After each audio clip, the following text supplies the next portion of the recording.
Dear Lady Love TV.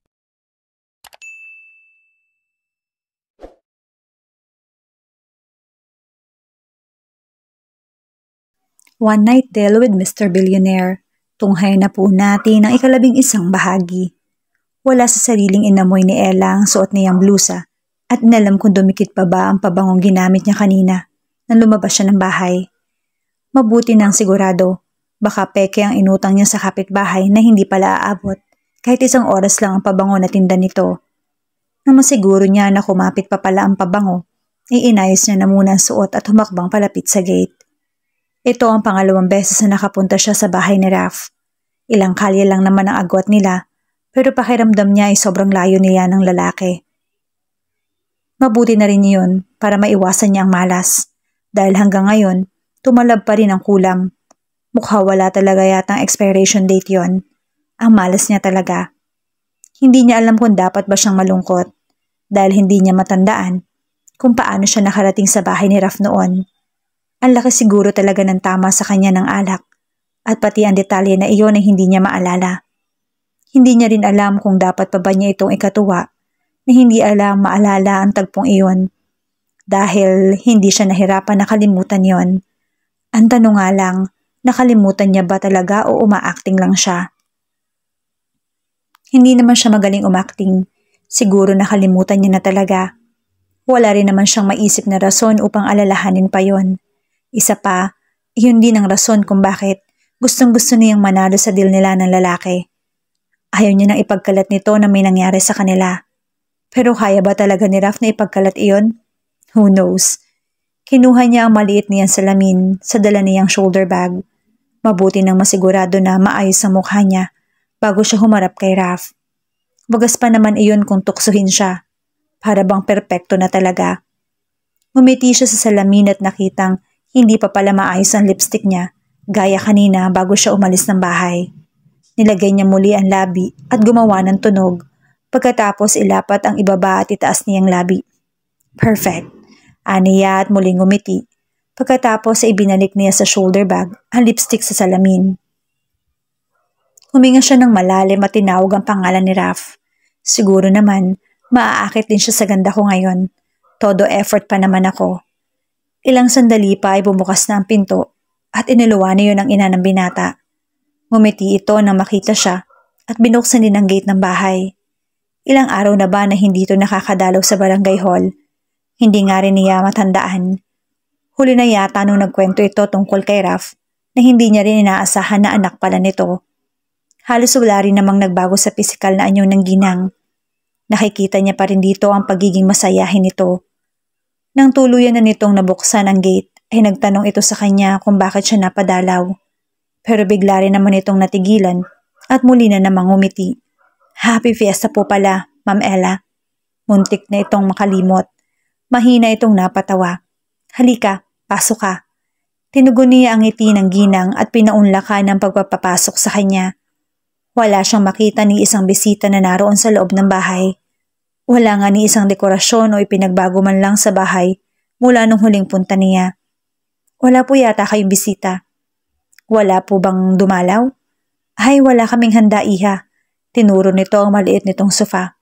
Upo ka muna. Anong gusto mo? Tubig o juice? Ay, wag na lang po. Wag na lang po kayo mag-abala, manang. Uuwi rin po ako kaagad. Hilaw itong umiti at tiningnan siya.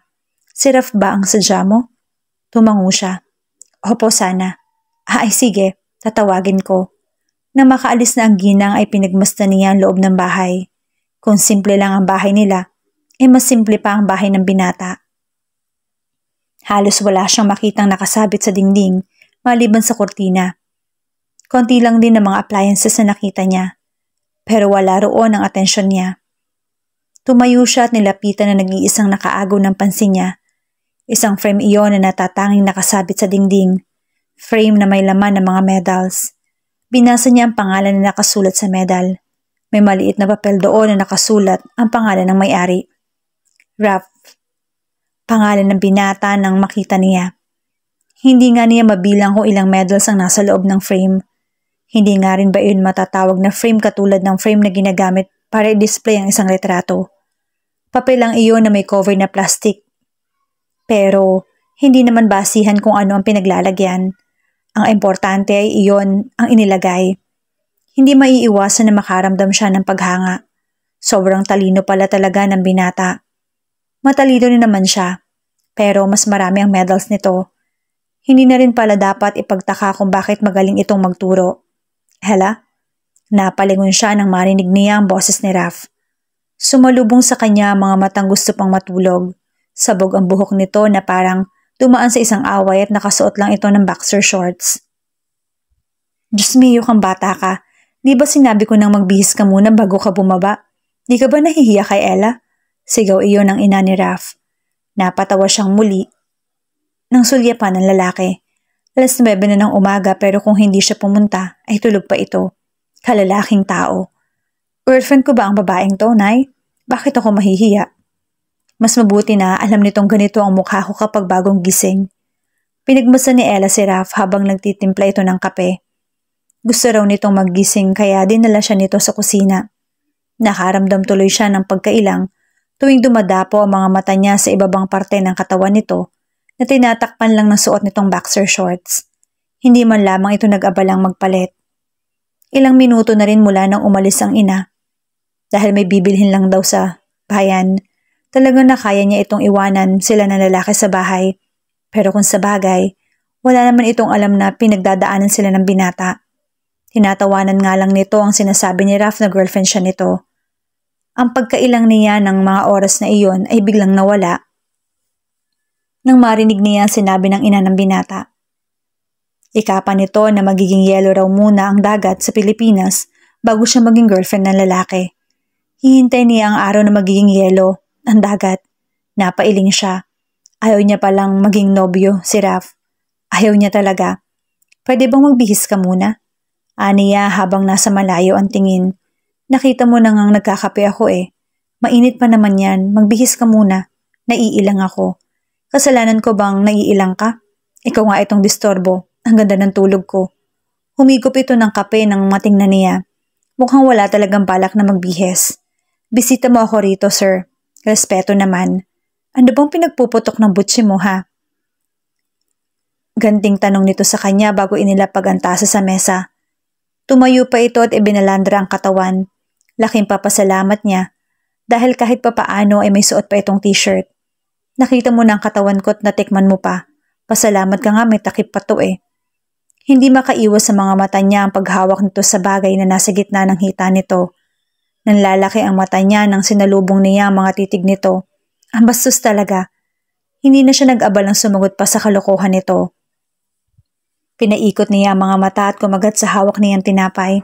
Ano bang pakay mo? Ang aga mo namang manligaw. Manligaw? Sasagot sana siya nang maaalalang nanliligaw nga pala siya.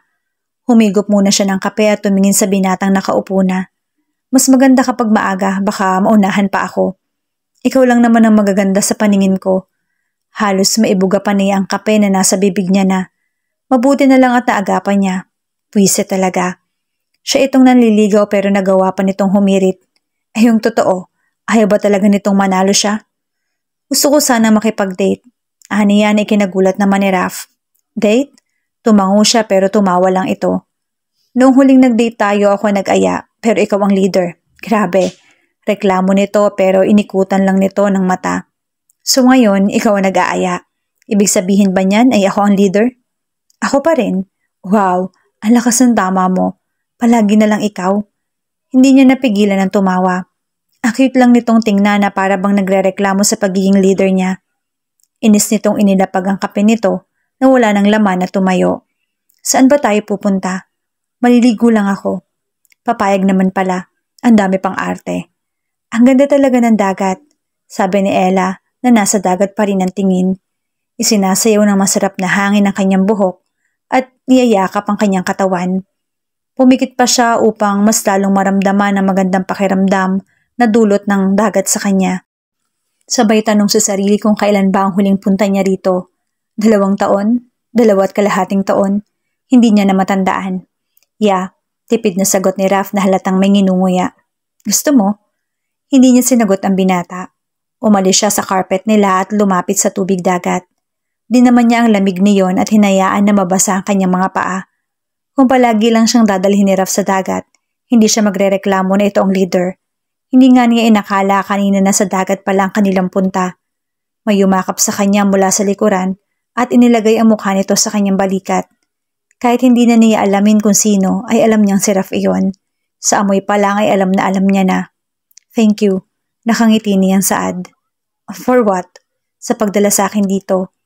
Huminga ito ng malalim na naging dahilan ng kanyang kiliti. Mainit ang hininga nito na dumapo sa kanyang leeg na tila nagdala ng kuryente. Natatawa niyang inipit ang mukha ni Raf. Raf? Natatawa niyang saway na sa lalaki.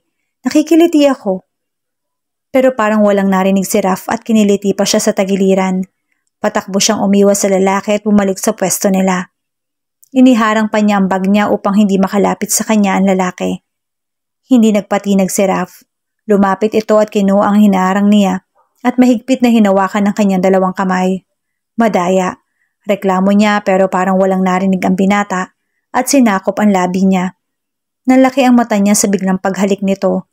Idagdag pa na nasa pampublikong lugar sila at kung maaangkin ito sa labi niya ay parang sila na lang ang tao. Iwinaksin niya ang gulat na bumalot sa kanya kanina at pumikit. Sumagot siya sa paraan ng paghalik nito at iginapos ang braso niya sa leeg ng binata. Nawala sa isip niya na may nakakakita sa kanila. Ang gusto niya lang ay halikan din siya ni Raf, katulad sa paraan ng paghalik nito sa kanya. Sabik niyang ginawa ang pagtugon. Ganito kaya ang pakiramdam niya nung may nangyari sa kanila, na para bang nag-iinit siya, na para bang nag-aapoy sa loob ng kanyang katawan. Naghahanap. Maalab at mapangahas ang bawat halik na ibinigay sa kanya ni Raf. Wala siyang ibang ginawa kundi ang tumugon sa bawat halik nito. Madaya ba? Tanong nito nang maghiwalay ang kanilang mga labi. Hindi niya magawang tingnan ng lalaki nang dumapo siya. Pero hindi pa nga siya nakababawi, muli naman sinakop nito ang mga labi niya. Andaya mo talaga, Raf. Mukhang talo na ata ako. Muling nakaramdam si Ella sa labi ng lalaki na inaangkin na naman ang labi niya. Para itong isang bata na nahanap ang masarap na gatas ng ina. Pero ibang gatas yata ang nahanap nito sa kanya. Wala siyang ibang nagawa kundi ang pumikit at makiramdam sa bawat halik na ibinibigay nito sa kanya. Ito na yata ang halik na ayaw niyang matapos. Bawat galaw ng labi ni Raf ay parang kinikiliti ang buo niyang katawan. Parang kinakalkal pati ang kasulok-sulukan niya. Dahan-dahan siyang pinahiga ni Raf sa higaan nito. Hindi nga niya napansin na nasa kwarto na pala sila. Parang kanina lang ay nagtatalo pa ang utak at puso niya kung tutugon ba siya sa halik ng binata o hindi. Lunod na lunod ang masarap na dulot ng halik ni Raf sa kanyang katawan. Hanggang sa ang halik nito ay bumaba patungo sa kanyang leeg. Ramdam na ramdam niya ang hininga nito na dumapo sa kanyang balat. Pakiramdam niya tumayo yata ang mga balahibo niya upang pagbuksan ang pinto ng binata. Ganito pala ang pakiramdam. Tama pala mga writer na nagsusulat ng ganitong eksena. Tama pala na parang desyerto siya, bunga ng init na nararamdaman. Akala niya kasi dati na peke ang lahat ng yon. Akala niya na overacting lang ang mga writer. Mali naman pala siya. Tumawa lang kasi siya noon. Minsan ay sinasarado niya ang libro kapag nasa ganoong part na siya. Ayaw niyang madumihan ang utak niya. Ayaw niyang maniwala sa mga pinagsasasabi ng manunulat na kayang gawing masarap ang mapait na eksena. Pero ngayon, parang gusto niyang humingi ng tawad. Mali na naman ang konklusyon niya. Nagsawa na siguro ang lalaki sa kanyang leeg. Muli na naman itong bumalik sa mukha niya. Hinalikan nito ang bawat parte ng kanyang mukha. Mula sa noo patungo sa matangos niyang ilong, sa kanyang matambok na pisngi pababa sa kanyang labi. Wala itong iniwang parte na hindi nito nadaanan ng halik. Ganito rin kaya ang ginawa nito sa kanya noon? Raf, mahina niyang ungol nang maramdaman niya ang kamay nito na nasa gitna ng kanyang hita. May suot pa siyang pantalon pero naabot na rin ang init ng kamay ng lalaki ang kanyang balat. Bakit bang init? Tanong niya sa sarili. Naka-on naman yung electric fan sa loob ng kwarto pero parang walang silbi ang hangin na ibinubuga niyon. Nagsimula na ngang tumulo ang pawis niya. Wala pa nga siyang ginagawa. Tanong ni Raf habang magkalapat pa rin ang kanilang mga labi. Malambot ang mapupulang labi ng binata. Nakakaadik ang bawat halik nito. Parang ayaw niya nang humiwalay ang labi nito sa labi niya. Ayaw niyang tumigil ito sa paghalik. Pero wala na sa halik nito ang kanyang atensyon. Nakuha ng kamay nito ang kanyang atensyon, lalo na nang nahanap ni Raf ang daan papasok sa kanyang pagkababae. Napasinghap siya pero agad namang kinulong ng binata ang kanyang labi. Hindi niya magawang tumutol. Hindi niya magawang alisin ang kamay ni Raf na nagsisimula ng maglakbay patungo sa kanyang kaloob-looban. Tila ba may hinahanap? Anong ginagawa mo? Gusto niyang matawa. Talagang nagawa pa niya magtanong kahit alam niya na ang ginagawa ng binata. Kumawala ang ungol sa kanyang labi nang magsimulang gumalaw na ang daliri nito. Pumikit siya pero biglang nakarinig siya ng katok mula sa pinto ng kwarto. Nawala ang init na nararamdaman niya kanina at napalitan iyon ng malakas na pagkabog ng dibdib niya. Daig pa niya mga magnanakaw na nahuling kumukuha ng manok sa sariling kapitbahay. Nanlaki ang mata niya nakatingin sa mukha ni Raf na hindi niya matukoy kung kinakabahan ba ito o hindi. Hindi niya rin matukoy kung ano ang iniisip nito. Hinila niya palabas ang kamay ni Raf sa kanyang pantalon at lumayo rito. Siguro naman nakalak ang pinto pero kinakabahan pa rin siya. Baka kaya ang nanay nito na buksan ang pinto. Patay talaga siya. What are you doing? Nagtataka nitong tanong sa kanya na makita siya nitong bumaba sa kama at nagtago sa gilid ng cabinet nito. Mas mabuti nang nakatago siya. Baka bigla na lang pumasok yung nanay nito at makita siyang nakahiga sa kama. Kahit pa siguro ilang kandado pa ang ilagay ng binata sa pinto, ay hindi pa rin siya komportable. Nagtatago, obvious ba? Inikutan niya ito ng mata. Sino bang dapat pagalitan niya ngayon? Si Raf na inaakit siya o ang sarili niya na mismo nagpaakit dito? Wala sila sa sitwasyon na to kung hindi siya nagpadala sa kalandian niya. Wala rin siyang pinoproblema kung hindi siya sumama kay Raf nung lasing siya. Kasalanan niya talaga ang lahat. Wala palang ibang dapat nasisihin kundi siya din. At bakit ka naman magtatago? Nasa labas ang nanay mo. Ano gusto mong gawin ko? Mag-tumbling? Sumayaw? Mag-TikTok? Mag-vlog? Kaya mo? May YouTube channel ka? Wala sa sariling hinilot niya ang sentido. Nagawa pa talaga nito magbiro kahit nasa bingit na sila ng kamatayan. Anong klaseng tao itong kasama niya?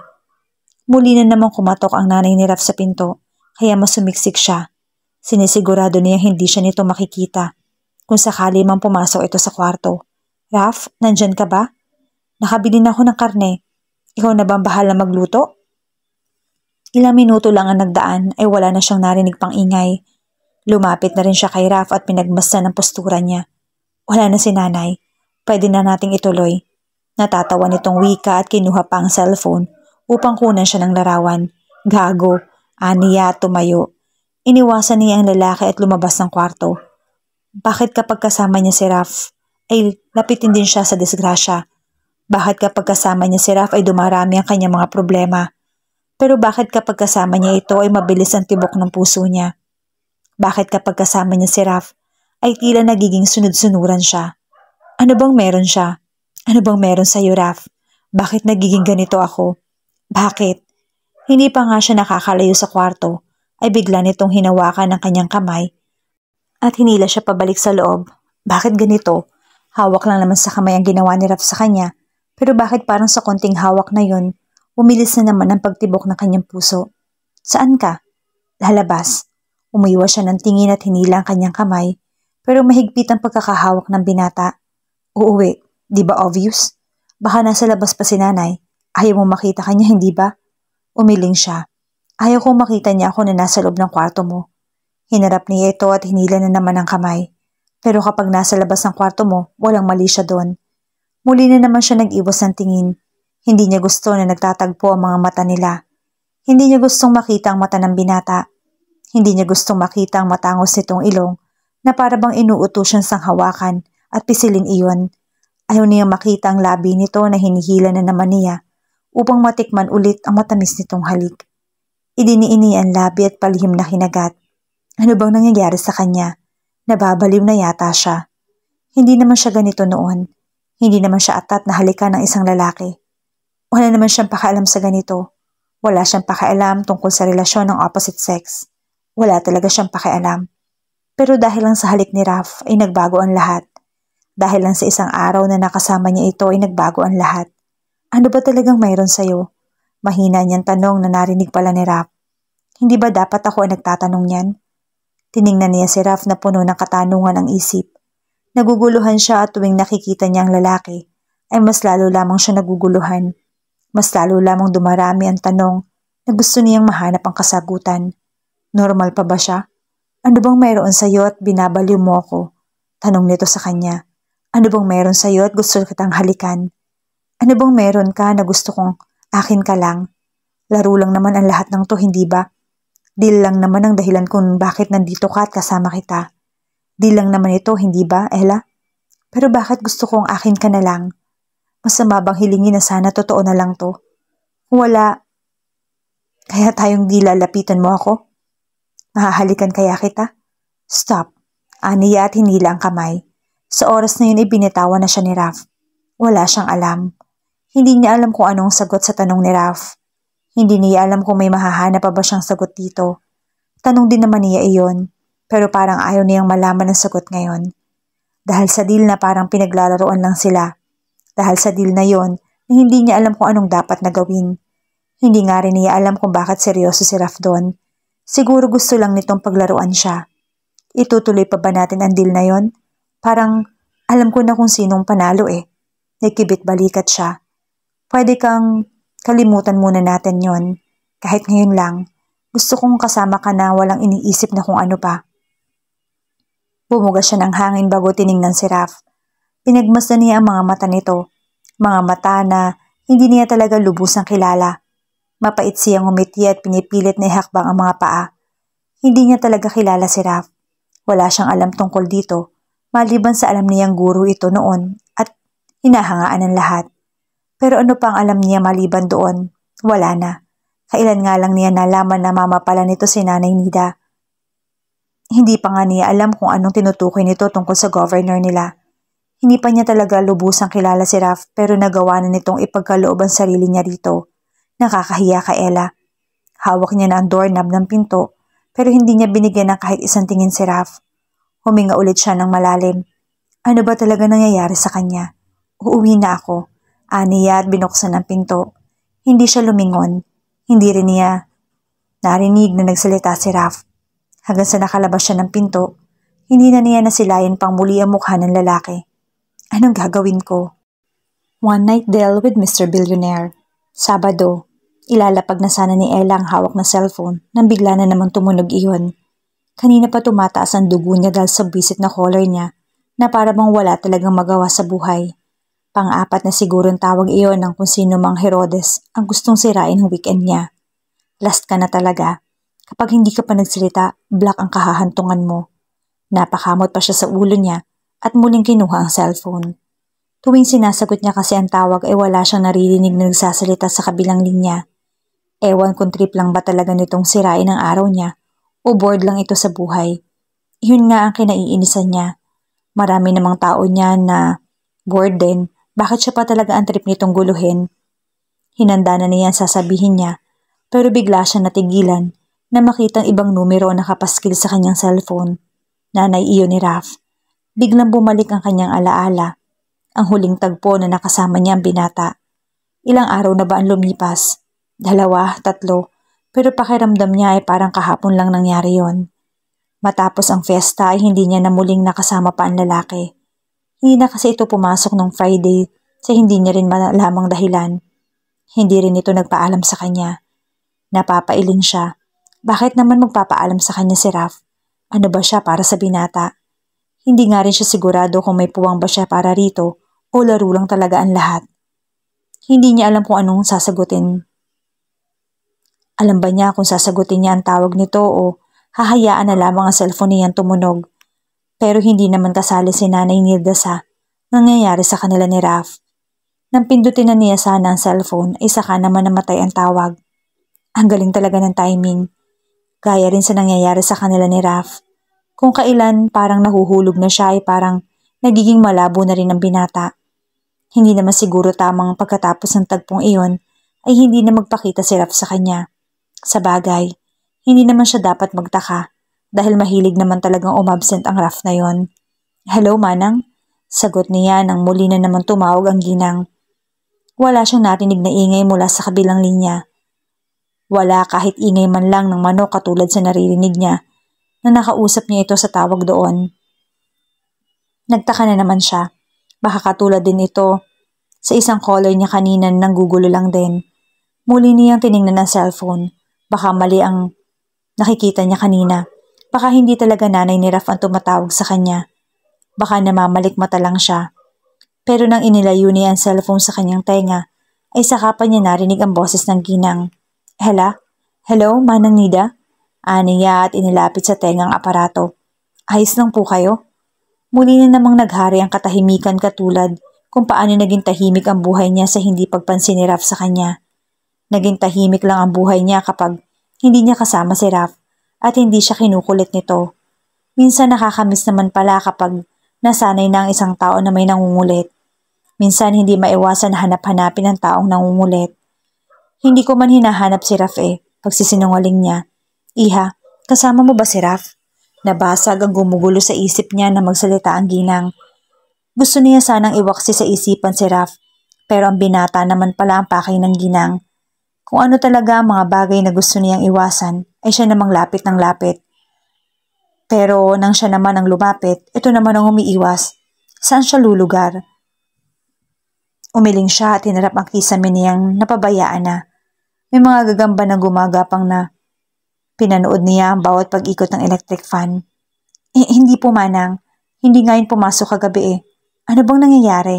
Ayos lang po ba siya? Muli siyang napailing at idiniin ang pagpikit. Hindi pala dapat siya nagtatanong. Sunod-sunod pa talaga. Baka mahalata ng ginang ang nararamdaman niya. Baka isipin pa nito na may nararamdaman talaga siya para kay Raf. Bakit? Wala ba? Hindi talaga papasok yon. Po? Bakit po? May sakit po ba si Raf? Napabangon agad siya at nanlaki ang mga mata. Pero hindi rin nagtagal ay palihim niyang pinagalitan ng sarili. Masyado yata siyang paranoid. Hindi magkakasakit yun at matagal mamamatay ang masamang damo. Maayos naman na lalaki nung umalis siya ng bahay nito. Kaya nga gumawa ng kababalaghan Wala naman, pero kinakabahan ako iha. Bakit po? Ayos lang po ba kayo manang? Hindi niya maiwasang mag-alala sa paraan ng pakikipag-usap ng ginang sa kanya. Halata sa nanginginig nitong boses na parang may problema. Wala kasi si Raf Hindi na umuwi mula nung pumunta ka rito. Hindi ko alam kung saan napunta. Hindi naman nagpaalam sa akin. Hindi niya magawang sumagot. Bakit naman hindi umuwi si Raf? Saan ito nagpunta? Manang, tawag niya sa ginang at huminga ng malalim. Tinawagan niyo na po ba ang barkada niya? Baka po tumambay lang si Raf doon. Walang barkada si Raf, Ella. Kaya tumawag ako sa iyo kasi nagbabaka sakali ako na baka kasama mo. Hindi niya alam ang isasagot. Kahit pakatahimikan lang ay binigay niya sa ginang, maiintindihan nito na hindi niya talaga kasama ang lalaki. Ilang araw na ngang iniisip niya ito pero hindi niya magawang tawagan. Tuwing sinusubukan niya ay naghahari agad ang kaba at takot niya. Hindi niya mahawakan ng maayos ang cellphone. Nasaan kaya ang lalaking yon? Tanong ulit ng ginang pagkaraan ng ilang segundo. Imposible naman na pupuntahin sa mami niya. Mommy? Nagsalubong ang kilay niya. Kung sana kaharap niya lang ang ginang ay tatanungin niya ito gamit ang mata at kilay niya. Sino naman ang mami na tinutukoy ng ginang? Magtatanong na sana siya ulit nang maalala niya na mami pala ang tawag niya sa mga kapatid ng kanyang papa. Baka ganun din ang sitwasyon ni Raf. Narinig niyang tumikhim si Manang Nida at niliko ang usapan. Nagpaalam ito sa kanya at pinatay na ang tawag. Mas lalo siyang naguluhan sa inakto ng ginang. Para itong may tinatago na hindi rin naman niya alam kung ano iyon o baka paranoid naman siya at ginagawa na naman niya ng ibang ibig sabihin ang lahat. Konti na lang, baka pati paghinga ng tao ay bibigyan niya na ng ibang kahulugan. Nilapag niya sa maliit niyang lamesa ang cellphone at humiga na sa kama. Ang tahimik na naman ang bahay kapag wala ang mama niya. Walang mama na bigla na lang sisigaw na para bang may sunog sa kabilang kanto at malapit na silang madamay. Ipinatong niya ang braso sa kanyang noo upang matulog. Naputol kasi ang tulog niya nang nagsimulang tumawag ang loko-lokong caller na yon. Kulang pa naman ang tulog niya kagabi dahil tinatapos niyang basahin ang 2 libro na nabili niya kahapon. Pipikit na sana siya na may kumatok na naman sa pinto ng bahay nila. Naningkit ang mga mata niya at ayaw pang makisama ng katawan niya na pagbuksan ng distorbo. Pero wala siya nagawa nang sunod-sunod na ang ginawang pagkatok. Mabilis niyang tinahak ang pinto at binuksan iyon. Bakit hindi mo sinasagot ang tawag ko? Malamig na tanong ni Raf sa kanya. Padabog niyang nilapag ang baso sa may lamesa. Bigla na lamang kasing pumasok ang binata sa bahay at nanghingi pa ng tubig. Hindi niya inaasahan na si Raf ang magbubukasan niya sa pinto kanina. Parang kailan lang na hinahanap pa ito ng nanay nito at tinawagan pa talaga siya. Pero si Raf, nagawa pang magdikwatro sa kanilang upuan at nagbabasa pa ng magazine. Parang walang problema. Nag-aalala lang pala ang ginang sa wala. Saan ka galing? Tanong niya sa binata. Hindi ka raw umuwi sa inyo. Nag-aalala yung nanay mo. Sinulyapan siya nito bago inabot ang baso at uminom. Parang wala pa talaga itong plano na sagutin yung tanong niya. Saan ka sabi galing? Ulit na naman niya. Diyan lang. Anong diyan lang? Halos pasigaw na pag-ulit niya sa sagot ng binata. Nag-aalala yung nanay mo tapos diyan lang ang isasagot mo? Bakit ba galit ka? Mahina nitong tanong at pinagmasdan lang siya. Natampal niya ang noo. Diyos ko, pinag-alala mo si Manang ni hindi ka rin pumasok sa trabaho kahapon. Hindi ka rin daw umuwi. Ano gusto mong gawin ko? Mag-party dahil sa maraming nag-aalala sa'yo? Parang wala nangyari nang tumayo si Raf. Iyakap siya mula sa likuran. Ipinatong nito ang baba sa kanyang balikat. Nag-aalala ka rin ba sa akin? Gusto niyang sagutin ito ng oo. Nag-aalala din naman siya pero ayaw niyang ipahalata. Ayaw niyang malaman ni Raf na may nararamdaman siya rito. Pero paano niya itatago yon? Nag-aalala ka rin ba sa akin, Ella? Ulit na naman ito. Hindi niya maigalaw ang ulo upang tumango. Hindi niya maigalaw ang labi upang magsalita. Hindi. Ibinaba nito ang strap sa kanyang suot na spaghetti blouse at hinalikan ng kanyang balikat. Muli na namang nag-unahan ng mga boltahe na nararamdaman niya sa kanyang katawan, dulot lang sa isang halik na ibinigay sa kanya ni Raf. Naglakbay ang halik nito patungo sa kanyang leeg at bahagyang sumipsip ito sa parte ng leeg niya. Gusto ko sanang maniwala, pero ibang ibig sabihin ng inaakto mo, Ella. Humalik na naman ito sa kanyang balikat at ibinaba ang kabilang strap ng kanyang suot. Raf, mahina niyang tawag dito, pero patuloy lang ito sa paghalik. Parang wala itong narinig. Alam mo, iyon na yata ang kasinungalingan na narinig ko na hindi ko ikinagalit. Baka hilingin ko pang mag-deny ka ulit. Dahan-dahan siya nitong pinaharap at naging sunod-sunuran siya sa gusto nito. Hinawakan nito ang kanyang pisngi at marahang hinaplos. Hanggang titig lamang sa mga mata na lalaki ang kanyang nagawa. Alam mo bang parang drugs ang labi mo? Adik na adik ako sa iyo, Ella. Walang sabi-sabing sinakop nito ang kanyang labi at idinikit nito ang kanyang katawan sa katawan nito. Hindi lang ikaw ang adik dito, Raf. Ako rin. Tanging yakap ng binata ang nagbigay init kay Ella. Hindi naman siya makapaniwala na nagawa na naman niya ito. Parang panaginip lang ang lahat, pati ang pagpayag niya. Pero wala siyang naramdaman na lungkot o kahit kaunting pagsisisi sa dibdib niya. Hinalikan siya ni Raf sa noo at pinagsiksik siya sa katawan nito. Mabuti na lang talaga na wala ang mama niya. Oh God, ang sama mo, Ella. Pangaral niya sa sarili. Nakayakap siya sa binata habang sinusuklay nito ang buhok niya. Kanina pa siya nagising pero si Raf parang hindi man lamang nakatulog. Tinawanan pa siya nito dahil ang lakas niya raw kunong humilik. Hindi naman niya naririnig na humihilik siya. Hinampas niya ito sa dibdib at bumangon siya. Tiningnan niya ito ng masama at muli na namang hinampas. Tumawa lang si Raf sa kanya at ginawang shield ang unan. Hindi nga kasi sabi ko ako humihilik. Sigaw na naman niya pero panay tawa lang ang lalaki. Bakit ba pinipilit mo na humihilik ako? Kasi hindi nga ako humihilik. Ang kulit mo. Nagtatapi siya ngunit kumot niya ang gamit at kumuha ng damit sa cabinet nang muli na naman niyang narinig ang tawa ni Raf. Nilikon niya ito at binigyan ng matalim na tingin. Kahit ayaw niyang aminin pero ibang sinasabi ng puso niya. Ang ganda ng tawa ni Raf. Parang masarap na musika iyon sa kanyang pandinig. Musika na nais niyang pakinggan ng paulit-ulit. Bakit nagtatakip ka pa? Nakita ko na naman yan. Mabilis niya nadampot ang isang maliit na towel at ibinato iyon kay Raf. Minsan, hindi niya nahaharangan ng mga salita na binabato sa kanya ng lalaki. Minsan ay madudumi ang lumalabas sa bibig nito at hindi niya kayang sagutin. Hanggang sa pag-ikot at pagtingin ng masama lang ang nagagawa niya. Ayaw pa naman niyang sanang magmukhang katawa-tawa sa paningin nito. Pero paano niya maiiwasan yun kung ito mismo ang gumagawa ng paraan upang magmukha siyang tanga? Mambato ba? Angal nito sa ginawa niya, pero muli na lang siyang pumulot ng towel at ibinato muli sa binata. Parang hindi niya yun narinig. At masalo iyon sa mukha nito. Ang hindi lang niya mapigilan ay ang paglabas ng ngiti sa labi niya tuwing nagrereklamo ito. Bakit ba nagagalit ka? Totoo namang nakita ko na hindi na niya natapos pa ang salita nito. Iniwan niya ito sa kwarto. Bahala ka sa buhay mo. Saktong paglapag ni Ella sa plato ay lumabas na lalaking nakaligo na at inilapat ang tuwalya sa ulo upang punasan ang basang buhok nito. Hindi nakaiwas sa kanyang mga mata ang suot nitong t-shirt at short. Gamit iyon ng kanyang papa. Papa niya na hindi na siya muling nakita pa. Kinuha niya iyon sa kahon na nilagyan ng kanyang mama. Kahit ilang taon na ang lumipas ay hindi nila iyon ginalaw. Hindi nga rin niya maintindihan kung bakit hindi pa rin iyon tinatapon ng kanyang mama. Siguro naghihintay pa rin iyon na bumalik ang kanyang papa. Kahit alam na nilang hindi na iyon mangyayari. Ang bango naman ang niluto ng asawa ko. Nakangiting saad ni Raf nang lumapit ito sa mesa. Mukhang asawa? Practice nga lang malay natin, di ba? Napailing na lang siya at kinuha ang takip ng ulam nila. Hotdog lang yun at nilagang itlog dahil iyon lang naman ang nakita niyang laman ng ref nila. Bahala na talaga si Batman kung sakaling aarte pa itong lalaking kaharap niya. Ano? Masarap ba? Pangahamon niyang tanong. Subukan lang talaga nitong magreklamo. Hindi siya magdadalawang isip na itapon itong takip sa mukha ni Raf.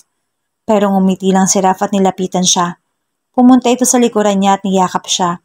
Bigla na namang nagsitayuan ng mga balahibo niya nang dumapo sa kanyang balat ang hininga ng lalaki.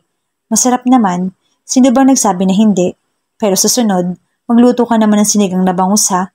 Favorite ko yon. Wala nang next time uy. Last na to. Nakakatsyempo ka nga lang na wala si mama kaya nakapasok ka. Kumala siya sa pagkakayakap nito at hinarap ang binata. Kumain ka na nga lang na makauwi ka na. Nag-aalala na kaya si Manang Nida sa'yo. Ngumiti lang ito at pumesto na. 100% sure ako na may next time pa. Anito at kinindatan pa siya. Next time, di wow. Binuksan ni Ella ang pinto ng kanyang kwarto at bumalandra sa kanya ang binatang. Nakahiga at yakap ang unan niya. Feel mo talagang yakapin yung unan ko ano?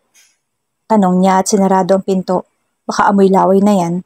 Mas sinigpitan pa ng binata ang pagkakayakap sa unan niya. Kitang-kita niya ang pagpikit nito habang nakatihaya. Huminga na lamang siya ng malalim at napatingin sa kisame. Sinabi mo kaya kanina na babango ako. Binabawi mo na ba? Mabilis na binigyan niya ng masamang tingin ang binata. Binalik pa talaga ang sinabi niya kanina. Totoo namang mabango talaga si Raf. Hindi naman niya binabawi yon. Hinagis niya sa mismo mukha ng binata ang damit at pantalon nito na nilabhan niya kanina. Magbihis ka na. Isauli mo yung damit ni Papa. Aniya at tumalikod na. Nasaan pala ang Papa mo? Nakagat niya ang ibabang labi nang wala sa oras. Bunga sa tanong ni Raf. Papa niya? May Papa ba siya? Iyon na yata ang nag-iisang salita na ayaw niya na sanang marinig pa. Ayaw na niyang balikan ang alaala na yon.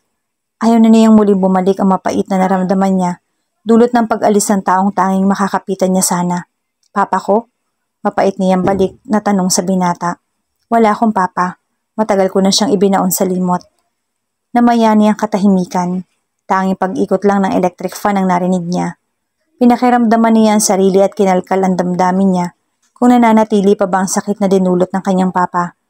Inalala niya ang bawat luha na dumaloy sa kanyang mga mata tuwing naaalala niya ang pagpapalayong figura ng kanyang papa habang hindi ito nakikinig sa kanyang pagtawag. Kahit anong gawin niyang paglimot, hindi niya kaya. Hindi niya kayang burahin sa kanyang utak ang bawat senaryo na nakikita niyang umiiyak tuwing gabi ang kanyang mama. Hindi niya kayang limutin kung gaano at paano tinaguyod ng mama niya ang lahat at ipinagpatuloy ang naiwan ng kanyang papa. Hindi pala naiwan ng tamang salita para doon. Pinili nitong iwanan sila. Si Papa, pag-ulit pa niya. Umiling pa siya at bumuntong hininga. Ang papa ko na pinili ang ikalawang pamilya niya. Hinarap niya si Raf na tapos na magbihis. Siya bang hinahanap mo? Hindi sumagot si Raf sa tanong niya. Pinipili nitong tumahimik at pagmasdan lang siya. Idiniin niya ang mga labi at umupo sa silya ng malapit na sa kanya. 6 years old pa lang ako nang umalis si Papa upang samahan ng babae niya. Iyon na siguro ang pinakamapait na alaala na binigay ni Papa sa akin. Wala akong kaalam-alam na ibang pamilya na pala si Papa at hindi na pala maayos ang pamilya namin dahil sa ginawa niya. At ang pinakamasakit, alam mo kung ano? Hinarap niya si Raf at pinahiran ang luha niya. Iniwan niya kami ni Mama dahil mas mahal niya ang kabit niya. Ganun kasama si Papa. Pero kahit ngayon, hindi ko maintindihan kung bakit niya nagawa sa amin yon. Sobrang mabait si Mama at hindi hamak na mas maganda pa ang mama ko kaysa sa babae niya. At ang nakakatawa, Nagawa pa akong i-add nung babae niya sa Facebook nung taong naghihingalo na ang papa ko.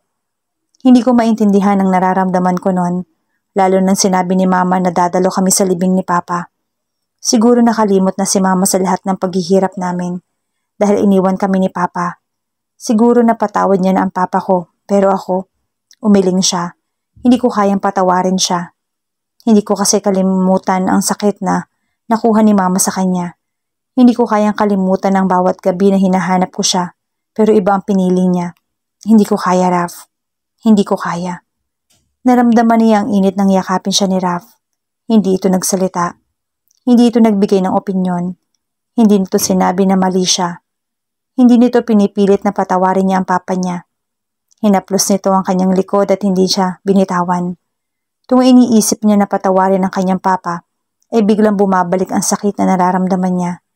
Kahit noong nasa burol siya, hindi niya magawang sulyapan man lang ito sa huling pagkakataon.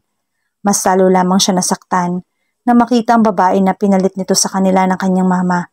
At ang mas lalong masakit ay nakita pa niya ang anak nito sa ibang babae. Tila masayang pamilya nakita niya habang siya'y umiiyak tuwing kailangan niya ang kanyang papa, pero hindi nito kaya magpakita. Masama na siya kung masama. Alam naman niyang walang taong kaya siyang intindihin. Walang taong magsasabi na intindihin siya ng mga ito. Walang taong nakakakita sa mga luha niya na sinayang niya. Wala kahit na ang mama niya. Hinalikan siya ni Rap sa noo at hinawakan ang kanyang mukha. Tutok na tutok ito sa kanyang mga mata at para bang may gusto itong sabihin pero hindi nito masabi. Alam kong masama na ako sa tingin mo pero hindi madaling magpatawad kung masakit pa din. Tinuro nito ang kanyang dibdib. Tuwing naaalala mo ang ginawa niya sa'yo, may process ang pagpapatawad.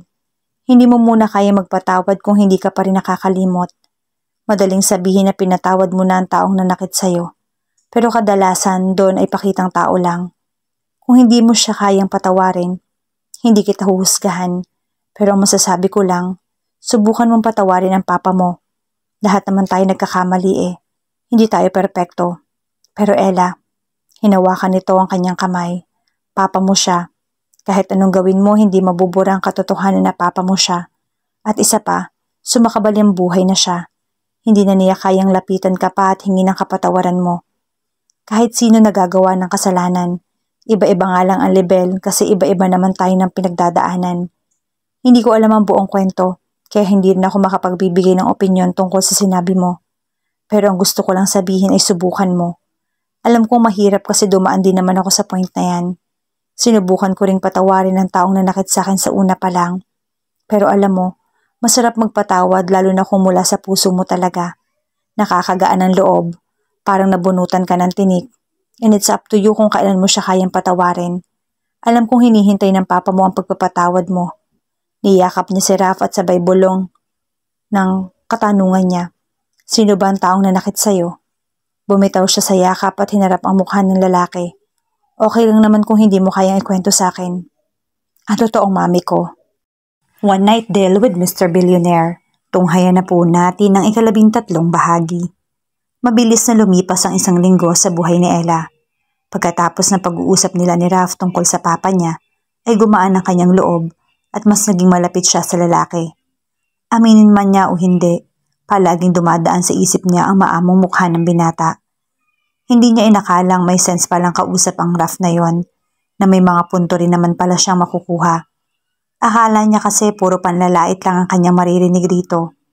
Wala kasi itong ibang ginawa noon, kundi ang ipamukha sa kanya na hindi siya nito kilala at iparinig ang lahat ng panlalait nito sa kanya. Pero mula nung araw na yon, nagbago ang kanyang paningin sa lalaki at sinubukan niyang ibigay ang kapatawaran sa kanyang papa na matagal na panahon niyang ipinagkait rito. Ilang araw lang ang lumipas, ay dumalaw siya sa puntod ng kanyang papa. Masakit para sa kanya ang biglaang pagkawala nito. Hindi man lamang binigay ng panahon na muli niya itong makita na may buhay at lakas pa. Hindi niya inaasahan na sa huling pagkikita pala nila ay hindi na niya masisilayan pa ang ngiti nito na matagal niya nang gustong muling makita. Pero kahit gaano pa kasakit iyon, ay hindi niya ipinakita sa lahat. Pinanindigan niya ang mukha na may puno ng galit at hinanakit. Ayaw niyang makitaan siya ng awa sa mukha niya. Ayaw niyang bigyan ng mga taong nakapaligid sa kanya na kaya niya kalimutan ang lahat ng pangyayari dahil patay na ang kanyang papa. Nang dumalaw siya sa puntod ng kanyang papa, ay wala siyang ibang ginawa kundi ang umiyak at hinayaan ang luha na lumabas sa kanyang mga mata. Gusto niyang pagalitan ng sarili dahil hinayaan niyang makulong siya sa kanyang mapait na nakaraan. Hindi man niya alam kung ano ang dahilan ng kanyang papa, kung bakit mas pinili nitong iwanan siya. Gusto na lamang niyang pakawala ng mga hinanakit niya sa mundo. Nakaharap lang siya sa blackboard at pinagmamasdan ng buong dingding. Hindi niya alam kung anong design ang gagawin niya upang magkaroon naman ng buhay ang ikalawang tahanan niya. Naghanap naman siya ng mga design sa internet. Halos lahat ay maganda, kaya ngayon ay nalilito siya kung ano ang pipiliin niya at hindi niya rin alam kung ano ang babagay para sa classroom niya. Napahawak siya sa baba niya at pinagmasdan ng maigi ang dingding. Napailing na lang siya at kinuha ang mga band paper na nagkalat sa mesa niya. Puno iyon ng mga pictures na napili niya sa internet. Ang hirap naman pala. Bakit ko ba naisip to? Muli siyang napailing pero agad din naman siyang natigilan nang may biglang gumapos sa kanyang bewang. Kahit hindi niya alam, sa amoy pa lang ay alam niya ng si Raf iyon. Anong iniisip ng guro namin? Tanong nito sa kanya habang nakayakap pa rin. Kung makaguro ka parang hindi ka guro ah. Napahalakhak na lang siya at sumandig sa dibdib nito. Ikaw lang naman ang guro ng buhay ko. Mas lalong lumakas ang tawa niya dahil sa napaka-corny nitong joke. Ay, anito at kiniliti siya sa tagiliran. Makatawa naman to. Seryoso kaya ako. Akala ko kasi joke eh. Aniya sabay takbo palayo rito. Kapag nahuli kita, anong gagawin mo? Nakataas ang kilay na tanong niya kay Raf. Hahalikan talaga kita. Nang marinig niya ang sagot ni Raf, hindi na siya nagdalawang isip na tumakbo palabas ng classroom. Kahit anong bilis ni Ella, nahabol pa rin siya ni Raf. Di hamak kasi na mas mabilis itong tumakbo sa kanya. Agad nitong sinakop ang kanyang labi na makabalik sila sa loob ng classroom. Ilang minuto lang ang lumipas, muli na niyang hinarap ang mga papel na nagkalat sa mesa. Seryoso talaga siya ng pagandahin ang classroom niya. Para kasing walang kabuhay-buhay. Kung anong itsura ng classroom mula nang matanggap niya iyon, ay wala pa rin pinagbago hanggang ngayon.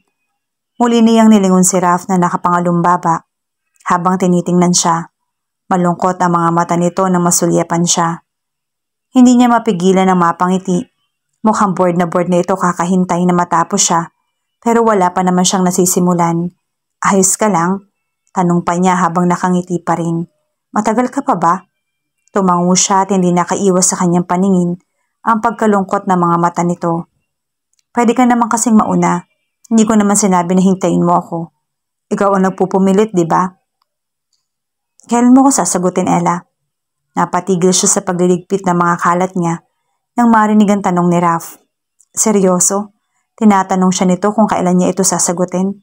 Gusto pa talaga nito na matalo siya sa deal at umalis bilang guro. Gusto ba talaga nitong manalo at ipagpatuloy ang deal nila? Pero paano siya? Hindi naman maikakaila ang nararamdaman niya tungkol kay Raf. Saksi ang puso niya. Saksi ang kanyang buong katawan. At kahit si Raf mismo ay saksi sa nararamdaman niya tungkol dito, ang bawat pagpintig ng puso niya ay hindi maitatago. Hindi maikakaila na tuwing malapit sa kanya si Raf, ay bumibilis ang pagpintig niyon. Tuwing naririnig niya ang boses ni Raf na binibigkas ang pangalan niya, ay kusang umingiti ang kanyang mga labi. Ngunit tuwing naaalala niya ang deal nila ng binata, ay nawawala yun ng kusa. Tuwing naaalala niya na laro lang pala ang lahat, ay hindi rin maiwasan na animoy kumirot sa dibdib niya. Bago ko sagutin ang tanong mo, may gusto lang sana akong hilingin. Aniya habang hindi nililingon ng binata. Narinig niya ang pagbuntong hininga nito at ang mga yapak nito palapit sa kanya. Hindi niya alam kung kaya niya itong tuparin. Lalo na yung hiling niya pero nagbabaka sakali lang siya. Ano ba yun? Gusto ko sanang tumikim siya. Gusto ko sanang hilingin na itigil na ang deal natin. Hindi siya nakarinig ng sagot galing kay Raf. Hindi siya nakarinig kahit na pagbuntong hininga lang nito. Pumikit na lamang siya at idiniin ang mga labi. Ayokong umalis ka sa trabaho, Raf. Hindi ko alam kung saan kami pupulutin ni Mama kapag umalis ako rito. Halos tumigil na mga customer ni Mama sa paglalabada niya. Paano na lang kami kung naputol ang sasabihin niya na yakapin siya ni Raf mula sa likuran. Ipinatong nito ang baba sa kanyang balikat at hinigpitan ang yakap. Nakalimutan ko na ang deal natin. Lahat ng ipinapakita ko sa iyo ay totoo. Hindi ko ito ginagawa kasi gusto kong manalo sa deal. Ni hindi ko na nga natatandaan kung anong makukuha ko kapag nanalo ako eh. Inabot nito ang kamay niya at kinulong sa mga kamay nito. Totoo itong nararamdaman ko. Hindi ko alam kung kailan nagsimula. Naramdaman ko na lang na ikaw na ang tinitibok ng puso ko. Sinasabi mo ba na mahal mo? Mahal kita. Anito at iginiya siya paharap dito. Mahal kita. Hindi niya mapigilan ang ngumiti at hinaplos ang mukha ni Raf. Ang ganda ng mga mata nito na para bang hinihikayat siya na basahin ang nararamdaman nito. Bakit ang gwapo mo? Mahal kita, Ella. May deal man o wala. Hindi na siya naghintay na ito pa mismo ang humalik sa kanya. Inabot niya ang labi ng binata at pinaramdam rito kung gaano niya ito kamahal. Gusto mo? Nakangiting tanong ni Ella kay Raf habang hawak ang isang chocolate na bigay din naman ito. 2 araw na ang lumipas mula nang sagutin niya si Raf. 2 araw na ang mabilis na lumipas pero pakiramdam pa rin niya ay parang ngayon lang niya sinagot si Raf. Mas talo lang ito naging sweet sa kanya at binibigyan siya ng kung ano-ano. Kahit anong tanggi niya ay pinipilit pa rin ito na tanggapin niya. Bigay ko yan sa iyo kahapon, diba? Takang tanong nito sa kanya. Hindi mo pa pala nakakain. Gusto ba akong magka-diabetes? Puro matatamis ng binibigay mo. Magugulat ka na lang na hindi na gumagaling ang mga sugat ko. Dahan-dahan din kasi, no? Tumawa lang ito sa sinabi niya at niyakap siya. Nasa isang park sila gaya ng gusto ng lalaki na puntahan nila ngayon. Pagkatapos ng trabaho nila ay dumiretso sila sa park. Hoy, nasa public tayo. Mahina niyang bulong sa lalaki at pilit na inalis sa mga braso nito sa bewang niya. Pero mas lalo lang hinigpitan ni Raf ang pagkakayakap nito sa kanya. Pakialam ko ba? Raf? Ano rin bang pakialam nila kung yakapin kita? Inosente nitong tanong sa kanya. Makukulong ba ako kapag niyakap kita rito? May magagalit ba kapag niyakap kita sa public place? Girlfriend naman kita, hindi ba? Bawal ba? Hindi naman sa ganon. Then let me hug you. Wala siyang ibang ginawa kundi hayaan na lamang ang lalaki na yakapin siya. Binuksan na lamang niya ang chocolate at kumagat doon. Mas nagiging demanding si Raf at mas naging sobrang pagiging malambing nito. Hindi niya inakalang magiging ganito ang ugali ng binata. Hindi naman siya nagrereklamo. Mas gusto nga niya iyon. Mas gusto niyang may nagpapalambing sa kanya pero hindi pa rin niya mapigilang magulat. Hindi na kasi siya sanay sa ganito. Ilang taon na rin kasi ang lumipas na makaramdam siya ng ganitong bagay. Raf, banggit niya sa pangalan nito. Nakatingin lang siya sa mga mata na naglalaro. Nagtatakbuhan pa ang mga iyon habang nagpapalipad ng saranggola. Bigla niyang naalala ang kanyang papa. Ginawan din siya nito ng saranggola dati. Sobrang layo nga nang naabot ng saranggola niya, kaya inggit na inggit ang mga kalaro niya. Kasalanan ba niya na magaling gumawa ng saranggola ang papa niya? Mas malapit siya sa papa niya. Ito kasi ang palagi niya kasama kapag naglalaro siya. Ang papa niya kasi ang gumagawa ng mga laruan niya. Pero biglang nagbago ang lahat. Sagot ni Raf. Yung tungkol sa sinabi mo about sa... Later, pupunta tayo. Ipapakilala kita sa kanila. Ready ka na ba? Napakunot ang kanyang noo. Hindi naman tungkol doon ang itatanong niya sana. Tungkol doon sa sinabi nitong totoo nitong mami. Iba yata ang tinutukoy ng boyfriend niya. Tumango na lang siya at sumandig sa balikat nito. Mas gusto talaga ni Raf na yakapin siya mula sa likuran. Ewan ba sa lalaking to? Gusto yata ng talikuran. Mababait ang mga kaibigan ko, pero gusto ko ulit na magpa-remind na hindi ako lalapit sa mga kaibigan mo kapag wala ka, na hindi ako iinom kapag balak uminom ng mga kaibigan mo, na sa iyo lang ako dapat tumabi, na hindi ako tatanggap ng... Inabot ni Raf ang kanyang lieg at bahagya siya nitong kinagat. Mabilis naman niyang inipit ang kanyang lieg upang hindi siya nito muling makagat. Ang talino talaga ng girlfriend ko. Ilang beses mo na kasing nabanggit ang rules mo ngayong araw. Memorize ko na talaga. Pasensya na. Mahal lang talaga kita. Pero mababait naman yung mga kaibigan ko. Sobrang harmless sila. That's why ayokong lumapit sa kanila, okay? Akin ka lang, Ella. Akin ka lang. Mahigpit ang pagkakakapit ni Ella sa baywang ni Raph habang sakay sila sa motor nito. 1 linggo na ang lumipas mula na maging sila ni Raph. Pauwi na sila sa bahay ng lalaki dahil ngayong araw na ito, ang balak nila na ipakilala raw siya nito sa mga kaibigan nito na dati nitong kasama sa trabaho. Isipin pa lang ng mga guro din na makikilala niya, ay kinakabahan na siya. Noong isang araw ay tinatanong niya si Raph tungkol sa sinabi ng nanay nito na wala raw itong mga barkada. Nagtataka lang siya dahil bakit hindi kilala ng nanay nito ang mga sinasabi ni Raph na kaibigan na raw kuno nito. Taga-ibang barangay daw kasi ang mga kaibigan ng nobyo, kaya hindi pa nadadalaw sa bahay nito at hindi pa nito napapakilala sa sarili nitong nanay. Hindi na lang niya muling nagawang magtanong pa.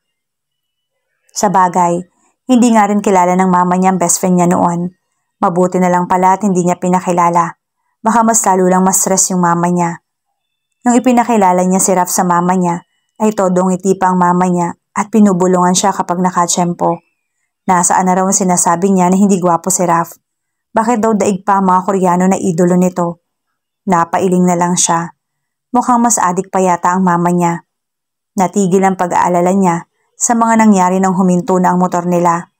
Doon lang niya pinansin na nasa tapat na pala siya mismo sa bahay ng nobyo niya. Hilaw siyang napangiti na magtagpo ang mga mata na ni Raph sa side mirror. Mukhang gusto pa yata na mag-road trip Anito at kinindatan pa siya. Loko, road trip pa talaga ang sinasabi nito. Hindi ba pwede na hindi lang niya namalayan? Bumaba na siya sa motor at padabog na ibinigay kay Raph ang helmet. Hindi niya pinansin ang pagtawa nito na may halong pang-iinis pa talaga. Dumiretso na siyang pumasok sa bahay ng lalaki na hindi nakinig kahit ilang beses na siyang tinawag ng lalaki. Nakita niya si Manang Nida na nanonood ng TV. Hindi nga nito napansin ang pagpasok niya dahil tutok na tutok ito sa pinapanood na Korean drama. Bigla niyang naalala ang mama niya. Kapag siguro magkasama ang dalawang to, hindi siguro magrereklamo ang dalawa kahit maghapon pang nanonood ng series. Good morning, tita. Bati niya sa ginang na sakalang lumingon na magsalita na siya sa tabi nito. Mukhang maganda yata ang pinapanood niyo po ay hala, nahariyan ka pala iha. Kasama mo si Raph? Hindi na naman kasi umuwi yun kagabi. Sasagot na sana siya nang biglang nagsalita si Raph sa tabi niya. Nakasunod na pala ang lalaking to. Nanay, kina Ella ako natulog kagabi. Birthday kasi ng mama niya. Birthday naman pala. Bakit hindi mo ako sinama? Ikaw lang ba ang may bituka? Natawa na lang siya sa ginang at kinuha sa bag niya ang dala niyang dessert para dito. Mukhang may mabubuong away na naman kasi. Nako tita, nalimutan ba naman po kita? Si mama po talaga ang nag-prepare niyan. Aniya at inabot sa ginang ang lalagyan. Agad na tumili pa ito at pinatay ang TV. Napangiti siya. Parang teenager lang kasi kung umakting ang ginang. Pumasok ito sa kusina at iniwan sila ni Raph. Nang tingnan niya si Raph, sabay silang napailing sa ginawi ng ina nito. Panigurado 100% na magkakasundo ang nanay nito at ang mama niya. Parehong baliw sa Korean drama. Nasa loob ng kwarto si Ella. Kwarto iyon ni Raph. Nagpasya siyang ayusin ang mesa nito habang nasa loob ng banyo ang nobyo. Hindi naman iyon masyadong magulo pero may mga kalat lang na mula sa papel at mga printed documents na siguro ay hindi na nito kailangan. Narinig niya ang pagdaloy ng tubig. Likha sa pagligo ni Raph. Tumayo siya mula sa pagkakaupo at nilapag sa mesa mga papel na inayos niya. Hindi naman kalakihan ang kwarto ng lalaki. May sarili lang talaga itong banyo. Dahan-dahan siya naglakad palapit sa banyo na hindi niya alam kung ano talagang itsura dahil nung unang punta niya rito, sa kabilang banyo pa siya pinaligo ni Raph. Ang sama pa kasi ng ugali nito noon. Napatigil siya sa paglalakad nang mapansin niyang malakas pala ang ingay na nagagawa ng kanyang suot na sandals kapag dumadapo sa semento. Baka alam na ni Raph ang balak niya. Balak pa naman sana niyang silipin ang banyo kung anong itsura. Banyo ba talaga sisilipin mo ang lalaki na naliligo sa loob ng banyo? Tanong ng utak niya. Napalabi na lang siya at bumalik na sa mesa upang ipagpatuloy ang pagliligpit. Biglang tumunog ang cellphone na nasa ibabaw ng kama. Cellphone iyon ni Raph, kaya nilapitan niya upang tingnan kung sino ang tumatawag. Mikal ang nakapangalan sa caller kaya nagdalawang isip siya kung sasagutin niya ba o hindi. Napalingon siya sa banyo pero wala pa rin senyales kung malapit na bang matapos ang nobyo niya o hindi. Nagpasya siyang kunin ang cellphone at sinagot niya ang tawag. Nang mailapat niya ang cellphone sa bandang tenga niya, ay nakarinig siya na nagtatawanan mula sa kabilang linya. Boses lalaki naman kaya nakahinga siya ng maluwag. Patuloy pa rin sa pagtawa ang mga tao sa kabilang linya, kaya hindi muna siya nagsalita. Akala pa naman niya ay baka babae iyon ni Raf at ginawang Mika lang ang pangalan. Muli siyang napailing. Ang sama pala niya. Nagawa pala talaga niyang isipin iyon. Hey guys, anong caller. Raf is on the line. Muli na namang nag-ingay ang mga lalaki at halos hindi niya maintindihan kung ano mga sinasabi nito. Daig pa ang mga bubuyog na nagchichikahan. I'm excited to give him his reward. How about you, Jaime? Ready na ba ang brand new watch mo o si Raf ba ang o-order sa Lazada? Nagsalubong ang mga kilay niya. Anong reward ang pinagsasasabi ng mga lalaking to? Nanalo ba si Raf kaya may reward o baka may ginawang pabor ang nobyo niya sa mga lalaking to? Muling nagtawa na ng mga lalaki at ang iba ay nagmura pa. Hindi niya matukoy kung ilang lalaki ang nasa kabilang linya, pero siguro sa palagay niya iaabot o baka sobra pa sa 5. Puputulin na sana niya ang tawag nang bigla na naman niyang narinig ang pangalan ng nobyo at binanggit na lalaki na may hawak sa cellphone. Oh no, last week pa na i-deliver ang brand new car na gusto ni Raf. Humalakhak na naman ito. Damn you, mas mahal ang car ko. I've spent. Natigil ito sa pagsasalita nang biglang may tumawa.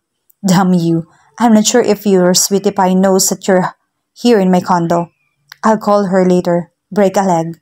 Hey Raf. Ibang boses na naman ang naririnig niya. Congratulations dude. Good job. Alam ko magagawa niya talaga yon.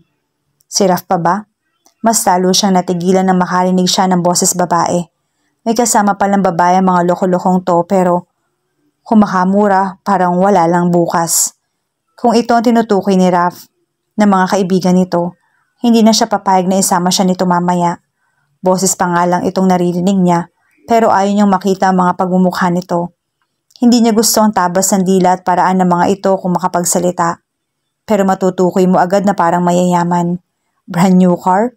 Brand new watch? Bakit naman bibigyan ng mga ito ang nobyo niya ng brand new car at watch? Ano naman ang tinutukoy ng babae na task ni Raf? May pinagawa ba ang mga taong to sa nobyo niya? Pilit niyang pinakalma ang sarili. Kung sana kaharap lang niya ang babae na narinig niyang nagsalita kanina, baka ituro pa niya lahat ng mga natutunan niya sa values education na subject niya nung high school siya. Pero hindi pala dapat mag-judge kasi hindi naman niya nakikita ang mga tao na nasa kabilang linya. Anong task ba yon? Bigla siyang nabuhay ng loob nang may biglang nagtanong at tumatakbo ngayon sa utak niya. Gusto niya malaman kung ano ang task na ginawa ni Raf at bakit bibigyan ng mga brand new na gamit ng mga kaibigan nito. Ayan ang mga napapala kapag palaging absent sa meeting. Boses na naman ng babae ang narinig niya. Malandi pa itong tumawa na dahilan kung bakit tumayo ang mga balahibo niya sa katawan. Oh well, sorry. Parang kasalanan ko kung bakit nasa China ako nung mga panahon na yon. No? Yeah, sa Chinatown. Agad niyang inilayo sa tenga ang cellphone nang may biglang tumawa. Tawa ba yun o sigaw na talaga? Vince, sumama ka na kasi sa mga lakad natin kapag may free time ka. Ibang boses na naman ang narinig niya. But for your question tungkol kay Raf, may girlfriend na yung lokong yon. Naunahan ka na. Tagal mo kasing mag-move on eh. Gago ka. Girlfriend? Siya kaya ang tinutukoy ng mga to? Sinabihan na kaya ni Raf ang mga kaibigan nito? So mga teacher pala mga naririnig niya nag-uusap. Pero bakit parang hindi teacher? Wala akong pakialam kahit ako na lang ang walang girlfriend. Kasi ikaw na lang naman talaga. Magmadali ka na. Bigla na namang nagtawa na ng mga tao. Nanatili lang siyang tahimik habang nakikinig sa pag-uusap ng mga nasa kabilang linya. Yun na ba ang task?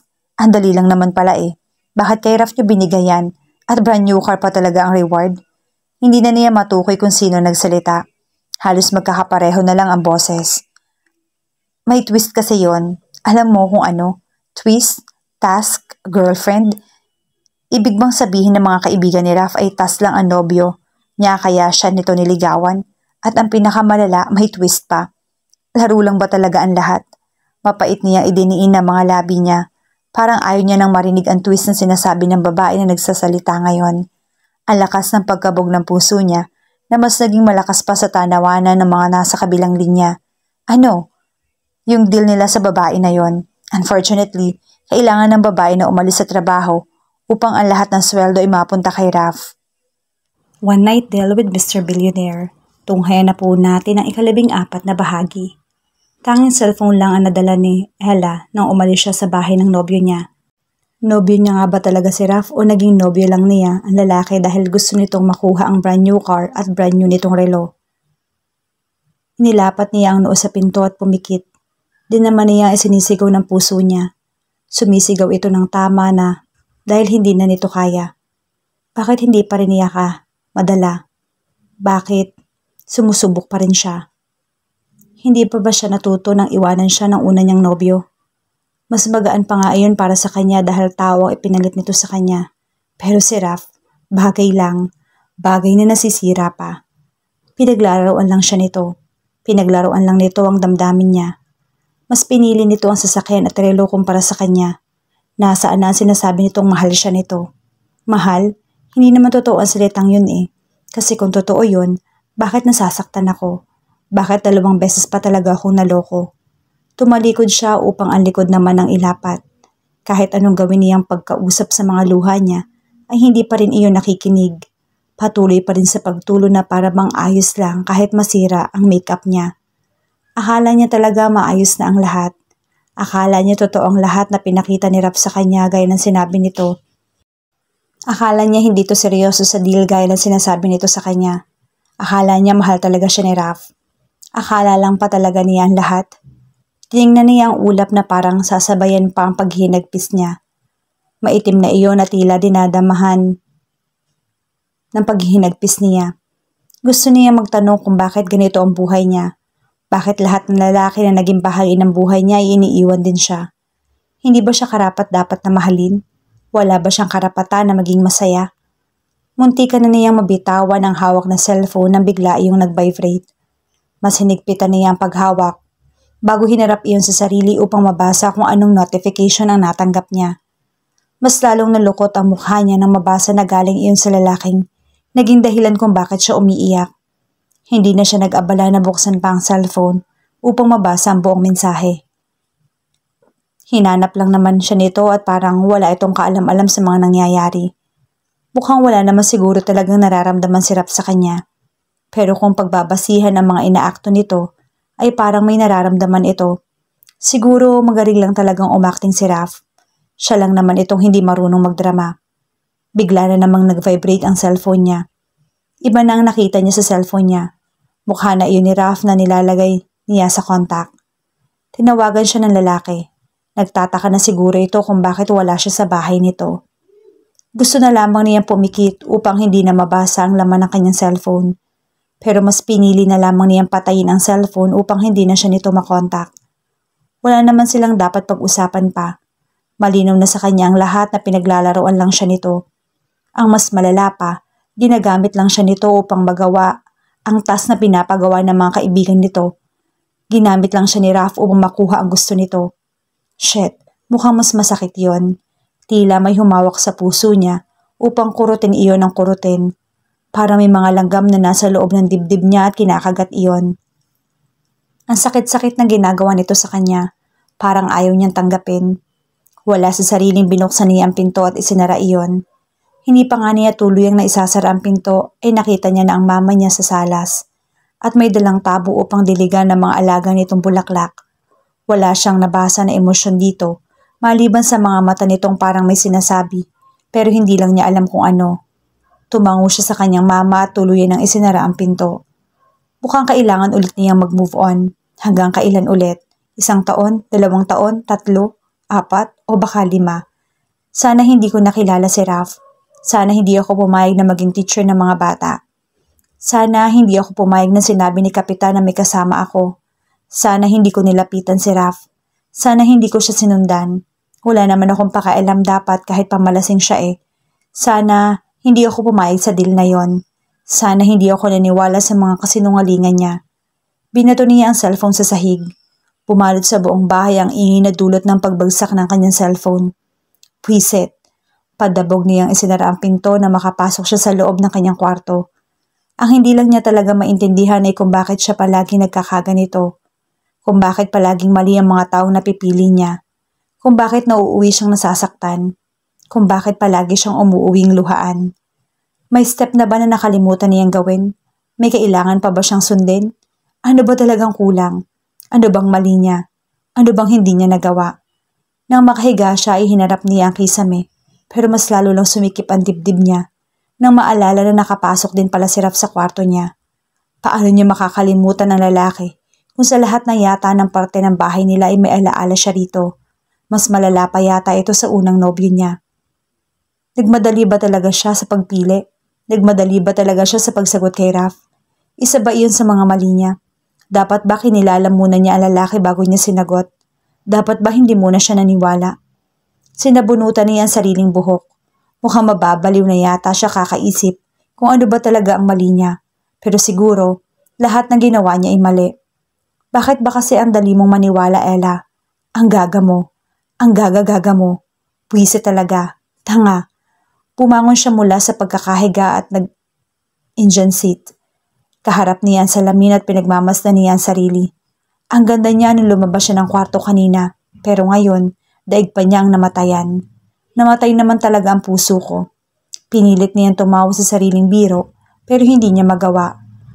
Ilang buhay na lang ang natitira sa kanya. 3 beses nang namatay ang puso niya. May life pa ba siya o wala na? Napailing siya. Ano ba itong pinagsasasabi ko? Inabot niya ang suklay upang ayusin ang sabog-sabog niyang buhok. Balak niyang puntahan ang kapitan upang sabihin na titigil na siya sa trabaho. Maghahanap na lang siya ng panibago. Hindi rin naman niya makakaya na harapin pa si Raf na yon. Isipin na nga lang na niloko at pinaglaruan siya nito, ay tinutusok na naman ng karayom ang puso niya. Muli niyang pinagmasan ang sarili nang matapos siyang magsuklay. Sa ganda kong to, ginawa lang niyang laruan. Doon siya nagkamali. Anong akala niya? Siya lang ang marunong maglaro. Ako rin naman eh. Pero hindi nga lang niya sinabi na maglalaro kami. Hindi tuloy ako nakapag-ready. Sino ngayon ang kawawa? Tulala siyang pinagmasdan ng sarili. Siya lang naman ang kawawa. Siya lang naman palagi eh. Siya ang umuuwing talunan. Siya ang umuuwing luhaan. Bakit ba ang unfair naman ng mundo? Bakit hindi siya pinipili ng mga tao? May mali ba sa kanya? Pangit ba talaga siya? Hindi naman ako pangit eh. Wala lang siguro silang taste. Nagpasya na siyang lumabas ng kwarto pagkatapos niya lagyan ng lipstick ang labi at nagpulbo. Hindi niya papayagan ng sarili na magkulong muli at mag-move on kunwari. Masasayang lang ang oras niya. Hindi na siya katulad noon. Mas matatag na siya ngayon. Kung dati nagsasayang pa siya ng 2 taon upang mag-move on, ngayon hindi na. Hindi na siya tanga. Slight na lang. Nang buksan niya ang pinto ay sumulubong sa kanya ang kanyang mama. Hindi pa rin niya ito nakitaan ng emosyon. Magkadikit lang ang mga labi nito pero wala siyang nakitang ngiti. Tutok lang ito sa kanya pero hindi nito binukas ang labi upang magsalita. Ma, tawag niya rito. Nilapitan niya ito. Gusto niya yakapin ang kanyang mama. Gusto niyang magsumbong na niloko siya ni Raf. Gusto niyang ilabas ang lahat ng hinanakit niya pero ayaw din niyang hatian ng mama niya sa sakit na nararamdaman niya. Marami na itong napagdaanan. Marami na itong hirap na nasagupa. Dadagdag pa ba siya? Mas malala pa ang ginawa ng papa niya sa kanyang mama. Mas masakit pa siguro yun pero nakaya naman nila. Huminga siya ng malalim. Kaya niya rin to. Easy. Ayos ka lang ba? Tanong ng mama niya. Pilit siyang ngumiti upang ipakita na ayos lang siya. Opo naman. Aniya at nagkibit balikat. Ayos lang naman siya. Ayos na ayos lang. Gusto pa nga niyang idiin pa na ang Raf na yon sa ginawang sakit sa dibdib niya. Saan ang punta mo? Hikapitan ma. Sagot niya sa tanong nito at hinanap ang cellphone sa bulsa ng kanyang pantalon. Pero nang maalalang naka-off pala yon ay hindi na siya nag-abalang hanapin pa. Naiwan niya yata yun sa kwarto niya. Anong gagawin mo kay Cap? Maghahanap ako ng bagong trabaho, promise. Ayoko lang na makita pa si Raf. Hahakbang na sana siya nang hinawakan ng mama niya ang kanyang kamay. Nang maramdaman niya ang init ng kamay ng kanyang mama, ay tila bumalik ang lahat ng sakit na nararamdaman niya mula pa kanina. Kahit anong gawin niyang pagpapanggap na ayos lang siya, pero kapag ang mama niya na ang nagtanong, hindi niya kaya magsinungaling lalo na ang puso niya. Nilapitan siya ng mama niya at niyakap. Doon na niya inilabas ang lahat ng hinanakit at sakit na nararamdaman niya. Parang dinurog na naman ang puso niya at gusto humiyaw na nasasaktan na ito. Mama, ani at sinamahan pa ng paghikbi. Kaya mo yan anak, nandito si mama. Kung ano man ang pinagdadaanan mo, nandito lang ako. Kung hindi mo na kaya, magsabi ka lang dahil handa akong tumulong na ibangon ka ulit para lumaban. Tandaan mo, mahal na mahal kita. Mahal na mahal din po kita, Mama. Binigyan si Ella ng tubig ng kanyang mama pagkatapos siyang pinaupo. Halos lumampas din ang minuto ang pag-iyak niya habang yakap siya ng kanyang mama. Akala niya kasi talaga kaya niyang hindi ilabas ang lahat.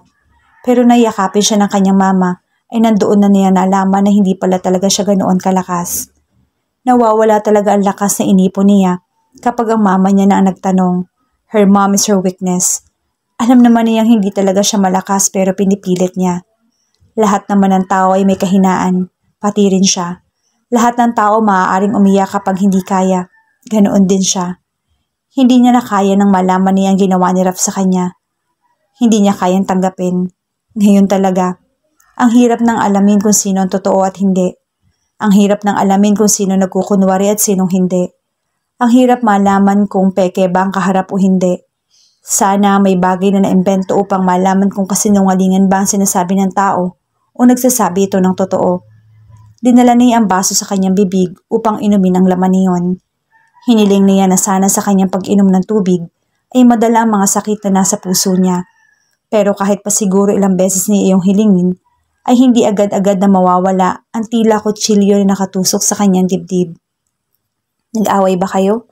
Tanong ng kanyang mama pagkatapos niyang ilapag sa mesa ang baso na wala ng laman. Gusto niyang tumango upang sabihin na nag-away sila ni Raf, pero bigla niyang naisip, wala namang away na naghanap sa kanilang dalawa, kung hindi nalaman lang niya ang lihim nito. Umikit siya upang pigilan ang luha na gusto na naman tumulo. Umiwas siya ng tingin sa kanyang mama kasabay ng kanyang pagbuntong hininga. Hindi po kami nag-away, Ma. Hindi naman pala, bakit nag-e-emote ka? Ano bang problema? Nag-e-emote? Mukhang mas gusto pa nga sigurong mag-emote. Hindi lang naman siya nag-e-emote ng walang sapat na dahilan. Hindi rin niya gustong sayangin ang mga luha niya. Sobrang sakit na lang talagang isipin. Kinagat niya ang kanyang ibabang labi. Ayaw na niyang ulit-ulitin pa ang ginawa ni Raf sa kanya dahil nagsimula na sumakit ang ulo niya. Hindi naman po ako nag-e-emote, Ma. Tumingin siya sa kanyang mama at tinuro ang dibdib niya. Sadyang masakit lang po sa dibdib ang lahat ng ginawa niya. Hindi ko kayang tanggapin. Bakit? Ano ba kasing nangyari? Hindi ko naman nalaman kung hindi mo sasabihin. Hindi kaya akong manghuhula, Ella. Wala ka naman sigurong nakitang bola ng kristal, di ba? Napailing na lang siya sa biro ng mama niya. Nagpaalam ka lang naman na pupuntahan niyo kamo mga kaibigan ng nobyo mo, tapos uuwi kang ganyan. Hindi ba naging maganda ang resulta? Hindi ka ba nila nagustuhan? Sa tingin mo, Ma, iiyak ako kung hindi nila ako nagustuhan? Pakaalam ko ba sa kanila kahit maging unggoy pa silang lahat? Muli na namang nag-init ang ulo niya nang maalala mga kaibigan ni Raf. Kumukulo ang dugo niya nang wala sa oras. Mas lalo lang siyang nasistress. Ano nga? Panay hula lang naman ako tapos mali naman pala lahat. Huminga siya ng malalim at binalik sa malayo ang tingin. Baka hindi niya makwento sa mama niya ang nangyari kung kaharap niya ang mama niya. Niloko ako ni Raf, Ma. Hindi niya pala ako mahal. Muntikan pang pumiyok ang boses niya. Sure ka? Inis niyang tiningnan ang mama niya. Anong akala nito hindi ako sigurado? Iiyak po ba ako kung hindi? Napakamot na lang siya sa ulo niya at tumayo upang iwanan ang mama niya. Mas lalo nang sumakit ang ulo niya. Alam mo ba kung anong pinagsisisihan ko sa lahat, Ella? Natigil siya sa paghakbang na magsalita ang mama niya. Bumalik sa seryoso na tono ang boses ng kanyang mama. Nagsisisi ako kung bakit hindi ko kinausap ng maayos ang papa mo. Nagsisisi ako kung bakit hindi ako nakinig sa paliwanag niya. Nagsisisi ako kung bakit hindi ko sinubukan na pakinggan siya. Baka kasi kapag ginawa ko yon, baka may chance na hindi mauwi sa ganito ang pamilya natin. Hindi ko man alam kung ano talaga ang sitwasyon ngayon ni Raf. Hindi ko man masabi na naiintindihan kita. Gusto ko lang sabihin na huwag mong takpan ang tenga, isip at dibdib mo. Subukan mo rin na pakinggan siya at alamin kung ano ang dahilan niya. Huwag kang magpadalos-dalos. Kung nasiguro mong mukhang hindi ka panipaniwala, doon ka na mag-decide. Nilapitan siya ng kanyang mama at tinapik ang balikat niya. Alam kong kaya mo yan. Nasa harap siya ng salamin at inaayos ang pagkakatali ng kanyang buhok bago siya lumabas ng kanyang kwarto. Hindi na siya nag-abala mag-ayos pa at maligo dahil wala naman siyang balak na pumasok sa trabaho. Nagbigay alam na rin siya sa kapitan nila na hindi muna siya papasok. Umiyak lang naman siya buong gabi at iniisip ang sinabi ng kanyang mama. Tama ba na bibigyan niya ng panahon si Raf na sabihin sa kanya kung ano ang dahilan nito? Tama ba na pakinggan niya ito? Baka kasi puro na naman kasinungalingan ang sasabihin ng lalaki.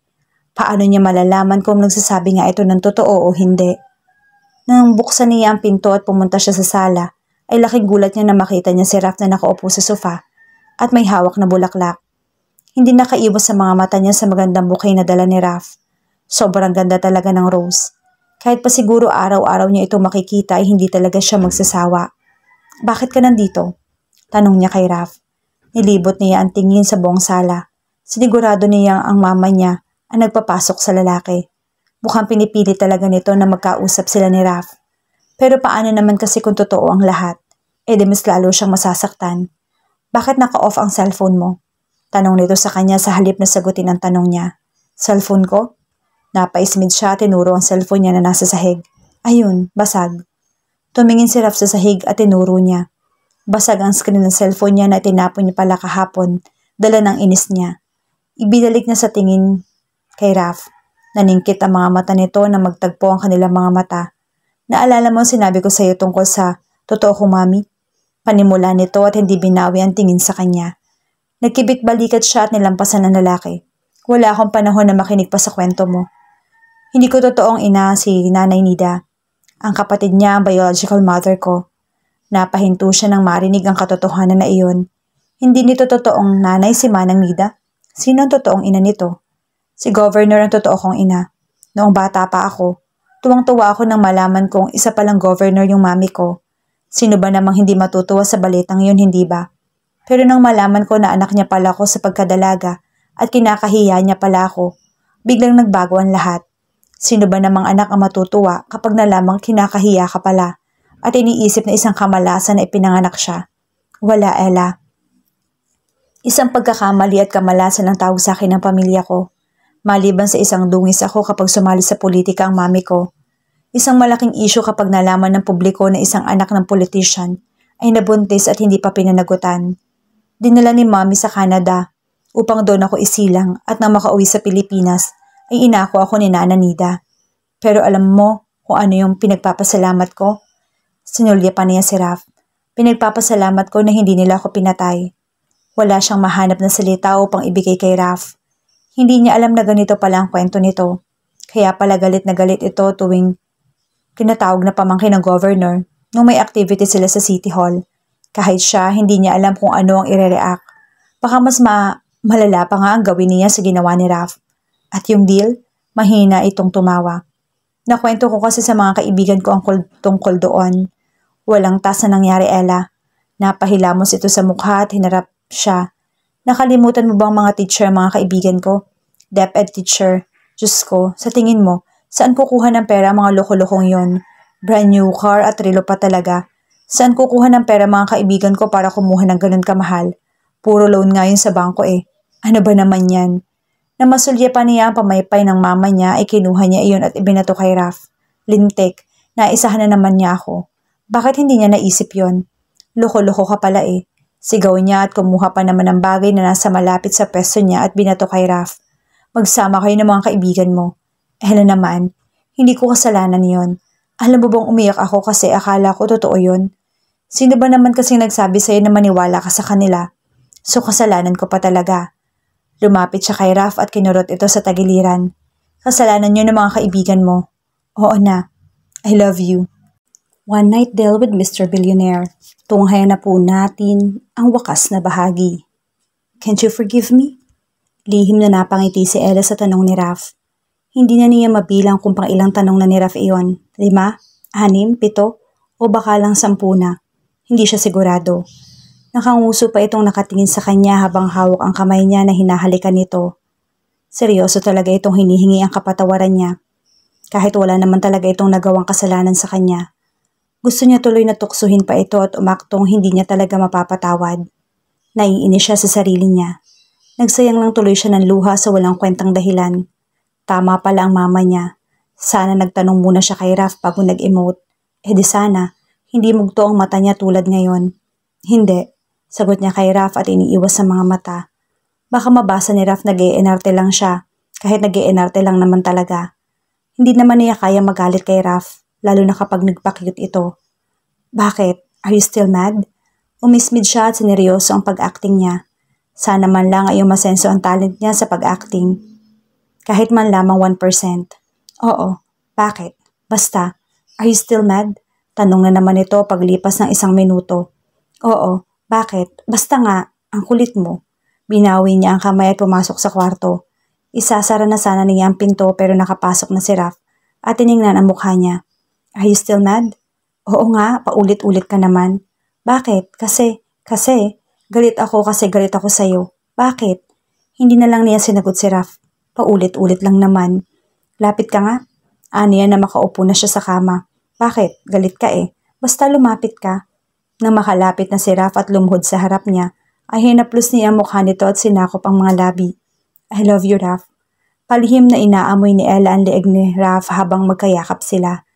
Hindi niya napigilan ang sarili na ibigay sa binata ang kapatawaran na hinihingi nito, kahit wala naman talaga itong nagawang kasalanan. Siya lang naman itong nag-assume at naniwala agad sa mga sinabi ng mga kaibigan nito, kahit wala naman pala ito kahit 1% na totoo. Bakit naman kasi naniwala siya? Sa simula pa lang naman ay alam niya na ang trabaho ng mga kaibigan ni Raph. Hindi naman sa minamaliit niya mga guro, pero kung babasihan kasi ang sahod ng mga iyon, ay hindi talaga sapat upang ibigay ang mga sinasabi ng mga itong brand new car. Napalabi na lang siya habang yakap pa rin niya si Raph. Di ba dapat ang mga guro ay binibigyan din ng pansin ng gobyerno? Hindi madali ang trabaho ng mga guro na katulad niya. May gusto pala akong itanong, Raph. Hinigpitan ni Raph ang yakap nito sa kanya. Call me Bunch. Bunch? Gulat niyang tanong at bumitaw sa pagkakayakap nito sa kanya. Hinarap niya si Raph na may ngiti sa labi. Mukhang magsisimula na naman ang kaartehan ng nobyo niya. Bakit naman Bunch ang gusto mong itawag ko sa'yo? Naisip ko kasi wala pala tayong call sign. Kumindat ito sa kanya at lumapit upang yakapin siya, pero siya naman ang lumayo. Call sign? Nanlaki ang mga mata niya sa tanong ni Raph at itinakip ang palad upang hindi ipakita rito ang ngiti niya. Ano ka? High school? Bakit mga high school student lang ba ang dapat may ganon? Mga elementary nga rin may call sign. Papatalo pa ba tayo? Hindi na niya mapigilan ang paghalakhak. Iba pala kung tamaan ng pana ni Cupido itong nobyo niya. Seryoso? Tanong na naman niya. Hindi niya ma-imagine ang sarili kapag lalambingin niya si Raph ay tatawagin niya ito sa call sign na napili nito. Nasa po niya ang noo pero bigla naman siyang natigilan. Nilapitan niya si Raph at hinawakan ang noo ng lalaki. Wala ka namang lagnat. Bakit gusto mo ng call sign? Bunch naman. Napalapi ito at niyakap na naman siya. Kung ganito lang sana palagi, hindi na siya mag-iisip na masasaktan pa siya. Sana hindi magbago si Raph. May itatanong nga, sabi ako eh. Ano yon, Bunch? Bigla na naman lumitaw ang ngiti niya sa tanong ng nobyo. Mukhang seryoso talaga ito sa tawagan nila. Naramdaman niyang bigla itong natigilan at lumuwag ang pagkakayakap nito sa kanya. Niluwagan na rin niya ang yakap niya at hinarap ang nobyo. Hindi ito tumingin sa kanya sa halip ay nag-iwas ito ng tingin. Huminga ito ng malalim at umayos ng upo. Gusto na niya itong pagalitan kung bakit pa siya nagtanong. Umalis kasi ako, gusto kong kalimutan ng isang tao na sumira sa buhay ko. Gusto kong kalimutan ang lahat ng mga bagay na nagiging dahilan kung bakit ko siya naaalala. Iyon ang ex ko. Tumingin ito sa kanya. Masakit ang ginawa niya pero pinilit kong tinanggap. Wala naman ako magagawa kundi tanggapin na hindi talaga kami para sa isa't isa. Alam mo kung bakit? Dapat ba tanungin niya ako kung bakit? Idiniini ang labi at muling hinarap si Raph. Hinanap niya ang mga mata nito kung may nararamdaman pa ba ito sa ex nito. Bakit? Kasi ikaw ang para sa akin. Ang kaba na bumabalot sa dibdib niya kanina ay biglang napalitan ng saya. Hindi niya inaasahan na sasabihin nito iyon. Iba't pala talaga ang pakiramdam kapag alam mong nagmamahal sa'yo. May itatanong din ako sa'yo. Anito pagkalipas ng ilang sandali. Dapat na ba akong kabahan? Tanong niya at kinurot ang tagiliran nito. Ayusin mo ang tanong mo. Wala naman akong tinatago sa'yo eh. Ikaw lang naman itong, hala, defensive, iba rin. Raph, sigaw niya pero tumawa lang ito at inakbayan siya. Simple lang naman ang tanong ko sa'yo. Hindi ko naman uungkatin na nakaraan mo kasi alam ko naman ang lahat ng tungkol sa'yo. Pinilit niyang lumayo upang tingnan ang mukha nito pero mas hinigpitan nito ang pagkakaalakbay sa kanya. Ano sinasabi nitong alam nito ang tungkol sa nakaraan niya? Gusto kong malaman mo kung bakit nandun ka sa bar na yun ng gabing may nangyari sa atin. Hinarap niya ito. Sinusundan mo ba ako? Tinulak niya ito palayo sa kanya. Sinusundan niya kamo si Raf? Pilit siyang tumawa upang ipakita na hindi yun totoo, kahit iyon naman talaga ang dahilan. Ang kapal mo rin, no? Saan mo naman nakuha ang idea na yan? Alam mo ba na ang self-confidence mo ay ganito kataas? Sinukat pa niya ang self-confidence nito sa sukat na gusto niya. Gwapong-gwapo ka. Bakit naman kita susundan, Aber? Kasi gusto mo ako. Confident nitong sagot sa kanya. May iba pa bang dahilan?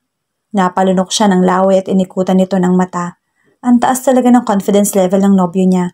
Oo na, sinundan kita. Tinaas niya ang isang sulok ng kanyang labi. Ano? Masaya ka na? Kaya gwang-gwapo ka sa sarili dahil alam mong mahal kita eh. Pinilit niya ang sarili na huwag tingnan si Raf kahit kating-kati na ang mata niya na masulyapan ang kagwapuhan nito. Hindi naman niya maikakaila na gwapo talaga si Raf. Mas gwapo ito sa mga Korean actor na crush ng mama niya. Kahit pa siguro ilang Korean na makita niya sa TV, si Raf pa rin ang pinakagwapo. Pero ang isa rin sa dahilan kung bakit ako uminom, panimula niya at hindi pa rin tiningnan si Raf, ang ex-boyfriend ko. Alam ko na yan, huwag mo nang banggitin pa dahil nagsiselos ako kapag iniisip mo siya. Niyakap siya nito at hinalikan ng kanyang ulo. Ako lang dapat ang iniisip mo. Ayokong may iniisip kang ibang lalaki.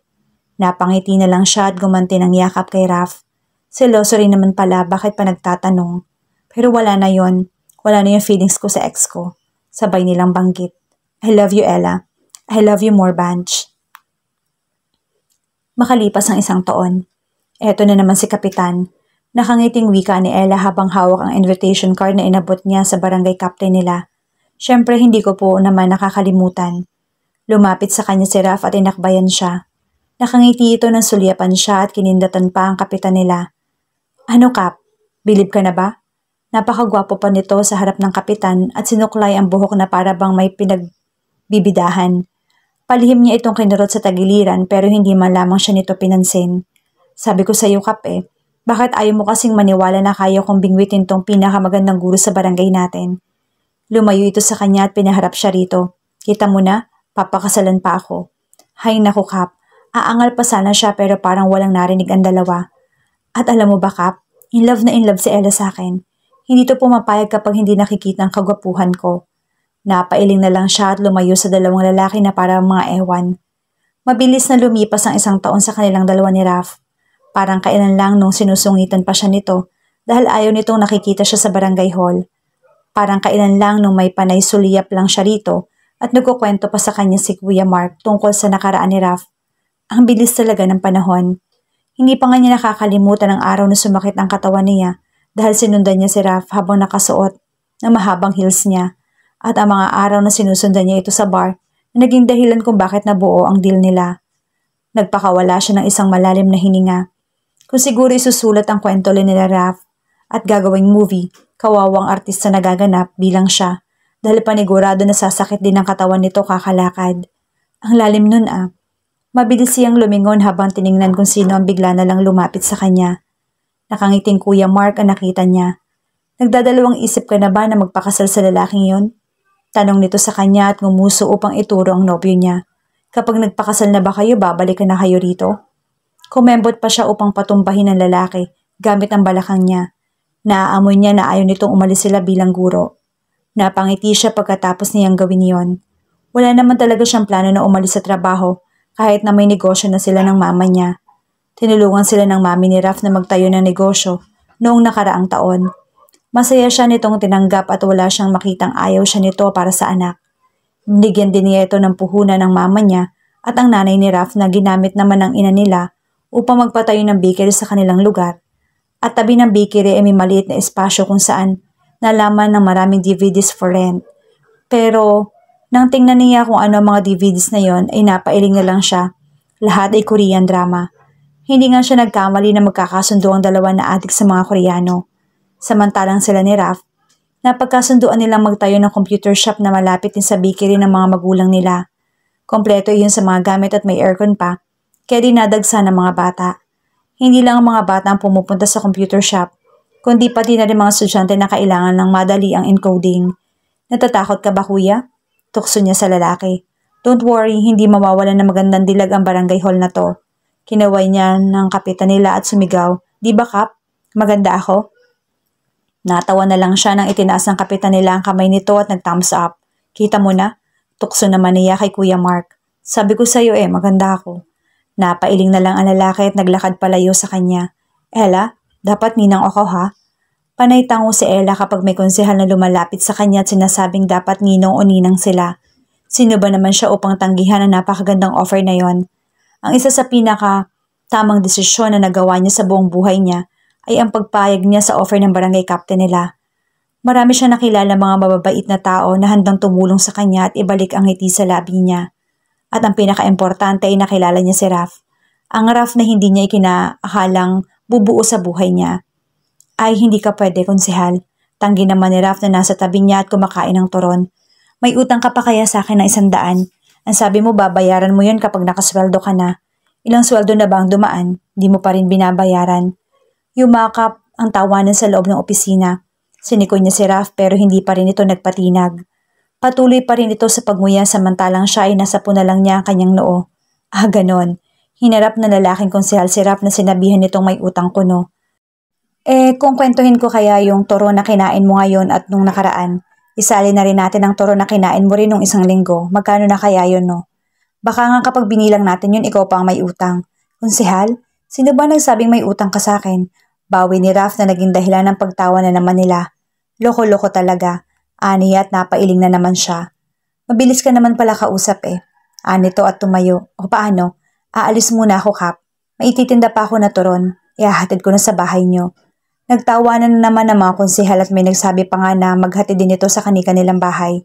I-sure mo, Ella, na sasali ang pangalan ko sa list ng ninong at ninang ha. Baka magbago na naman ang isip ng mga papangasawa mo. Kakasuhan ko talaga yan. Tumango na lang siya sa konsehal at lumabas ito ng opisina. Sino pang magpapalista? Basta i-assure nyo rin ang regalo ha. Ani at sinamahan ng pagtawa. Noon, ganito rin sila pero hindi niya katabi si Raf. Ganito rin sila dati pero hindi kasal ang pinag-uusapan, kundi ang mga bagay na ikauunlad ng tao sa barangay nila. Hindi niya inaasahan na may mga bagong kabanata pa ang kanyang buhay at makakasama niya ang lalaking hahawak ng kamay niya ngayon. Ang daming nagbago sa buhay niya mula na makilala niya si Raf. Ang dami niyang natutunan. Ang dami niyang nakuhang magandang asal. Natuto siyang magpatawad at ikontrol ang galit niya. At higit sa lahat, na kaya niyang maging masaya kahit na masasabi na niyang hindi niya nakaya. Pinisil niya ang kamay ng kanyang nobyo. Hindi rin niya inakala noon na mahahawakan niya ng ganito ang kamay ni Raf. Parang kailan lang talaga nung halos lumabas na ang ugat ni Raf sa leeg dahil hindi siya nito kilala. Tapos ngayon, hawak kamay niya na. Hinarap niya ang nobyo at bumulong sa tenga nito. Mahal na mahal kita. Aniya kahit sobrang ingay ng mga kasama niya sa opisina. Mahal na mahal rin kita. Hindi niya napigilang ilabas ang ngiti sa labi at halikan ng pisngi ni Raf. Isang lechon sa akin. Anang isang konsehal na nagpatigil sa paglalambingan niya ng nobyo. At isinulat ang sinabi nito na sa dala niyang notebook. O sino pa? Tanong na naman niya para bang naglilista lang ng kung sino pa ang uutang sa dala niyang tinda. Isang lechon sa akin. Sabay na saad ang mga konsehal sa loob ng opisina. You may now kiss the bride. Hindi mapigilan ni Ella ang ngumiti nang marinig ang mga katagang yon. Ang pagngiti na lang ang kaya niyang gawin ngayon. Nasa ngiti niya na ang mga salitang nais niyang sambitin sa mga oras na to. Sa wakas ay dumating na ang hinihintay niyang araw na isa na siyang ganap na bahagi ng buhay ni Raf. Natupad na rin ang isang hiling niya. Hindi man niya maisalarawang mabuti kung gaano siya kasaya ngayon, pero alam niya sa sarili niya na ito na ang simula ng bagong kabanata ng buhay niya, nakasama ang lalaking pinakamamahal niya.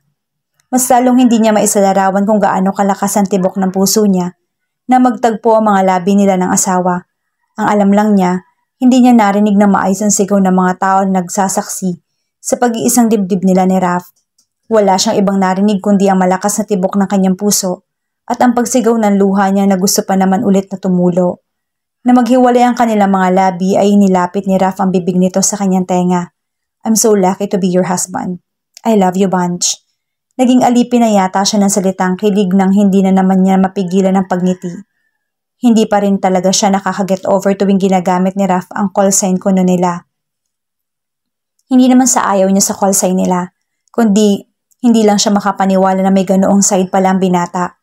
Malambing ito sa paraang alam nito kung paano ipakita iyon. Mas maswerte ako. Aniya at muling hinawakan ng asawa. Siya na yata ang pinakamaswerte na babae sa buong mundo.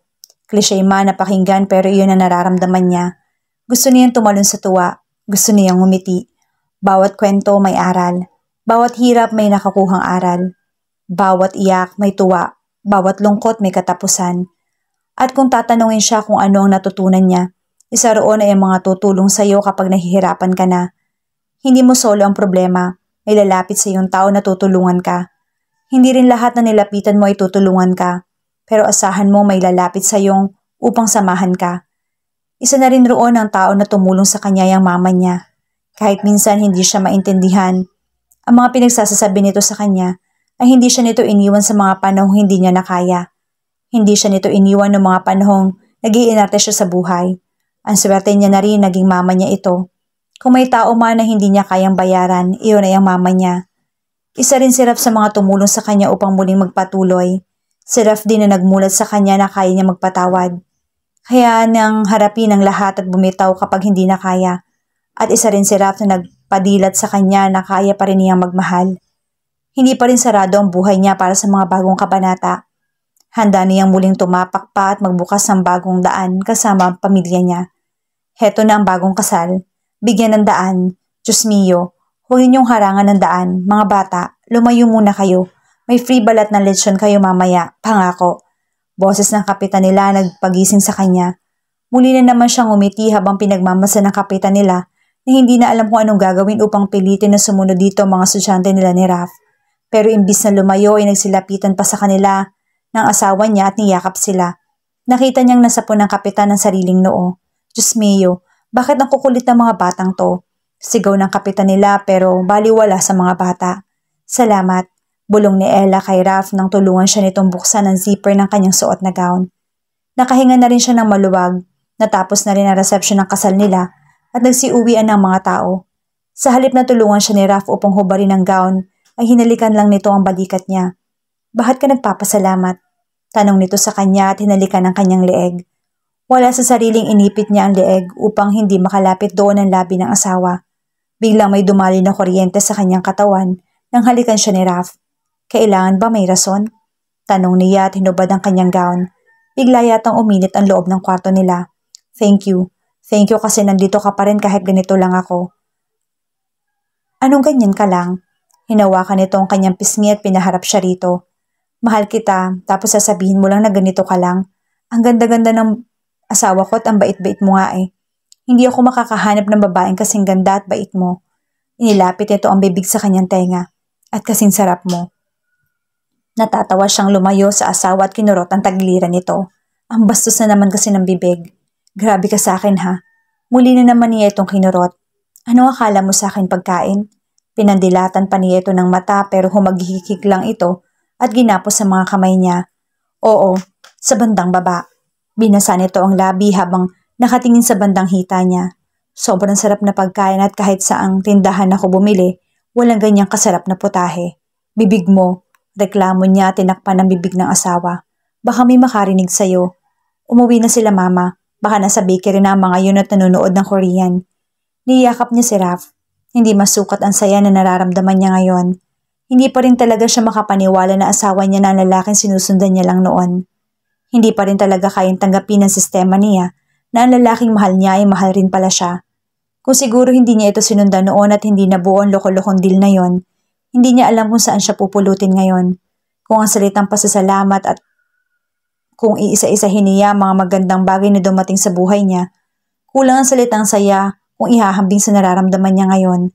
Ang tanging gusto na lamang niya ay maging masaya at maligaya ang pamilya na bubuuin niya, kasama ang lalaking kayakap niya ngayon. Hinalikan siya ni Raf sa ulo at hinaplos ang kanyang likod. Mahal na mahal kita. Sabay nilang saad. Makalipas ang 6 na taon. That's mine. Give it back to me.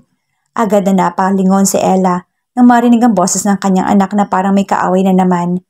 May hawak isang color pencil ang kanyang anak at nagdadabog. Hindi niya alam kung matatawa ba siya o magagalit sa inaakto ng anak. Anong that's mine? My name ko oh, tingnan mo, my name ko. Nagigigil din na sabi ng lalaking kaharap ng kanyang anak. Pinili na lamang niyang pagmasa ng anak niya. Mukhang namana ng kanyang anak ang pagiging maldita niya. Mabilis na lumipas ang taon pero parang buwan lang ang dumaan. Parang kainan lang nang pumayag siya sa deal nila ni Raph at naging ganito na ang buhay niya. Napaigtad siya nang may biglang humawak sa kanyang kamay. Nang lumingon siya ay nakitang si Raph ang kanyang nakita. Ang kanilang anak na mukhang hindi magtatagal ay iiyak na. Akin na nga kasi yan, give it back to me. George! Sigaw na naman ang anak niya na siya namang paglapit ng guro ng anak niya. Hoy, magtagalog ka. Candy, akin na ang color pencil na to. May pangalan ko oh. Pagkatapos niyang mga anak ay tumigil na siya sa pagtatrabaho at nag-focus siya sa pag-aalaga kay Candy. Nag-focus din ang asawa niya sa pagpapalago ng munting business nila. Samantalang ang mga magulang nila ay todo kahit sa bakery ng mga ito. Natawa siya na makitang napakamot sa ulo ang guro ng mga bata at kinuha ang color pencil na pinag-aawayan ng dalawa. Hindi na rin naman niya masisi ang guro kung hindi na nito alam ang gagawin. Masyado lang talaga makulit ang anak at kahit na siya minsan ay sumasakit ang ulo. Gusto na nga lamang niyang humingi ng tawad sa mama niya. Hindi pala talaga madali ang magpalaki ng anak, lalo na siguro sa parte ng mama niya. Alam naman niyang sakit talaga siya sa ulo. Teacher, akin na po ang color pencil ko. Akin naman po talaga yan eh. Anang bata na George ang pangalan. Bigla namang nagdabog ang anak niya kaya todo pigil siya ng tawa. Konti na lang talaga iiyak ng anak niya kaya lumapit na siya upang tumulong sa guro na hindi na alam ang gagawin. Candy, huwag ka na galit. Hati na lang tayo. Hindi kasi pwede na bigay ko sa iyo to kasi magagalit yung mami ko. Nilingon niya ang asawa niya na siya namang paglapit nito sa kanya at bumulong. Gawa tayo ng baby. Dalaga na si Candy. Maraming salamat sa pagsama ninyo sa aming kwento. Sa kwento ni Raph at Ella. Naway nakapagdulot ito ng magandang inspirasyon at pag-asa sa ating lahat. Ang kanilang pag-iibigan ay perpektong halimbawa ng paglaban, pagbangon, at simbolo ng tunay na pagmamahal. Hanggang sa muli, abangan po muli natin ang mga kwentong aming ihahatid sa channel na ito. Sa ating mga masugid na taga-subaybay, maraming salamat po. Hanggang sa muli, mag-ingat po tayong lahat.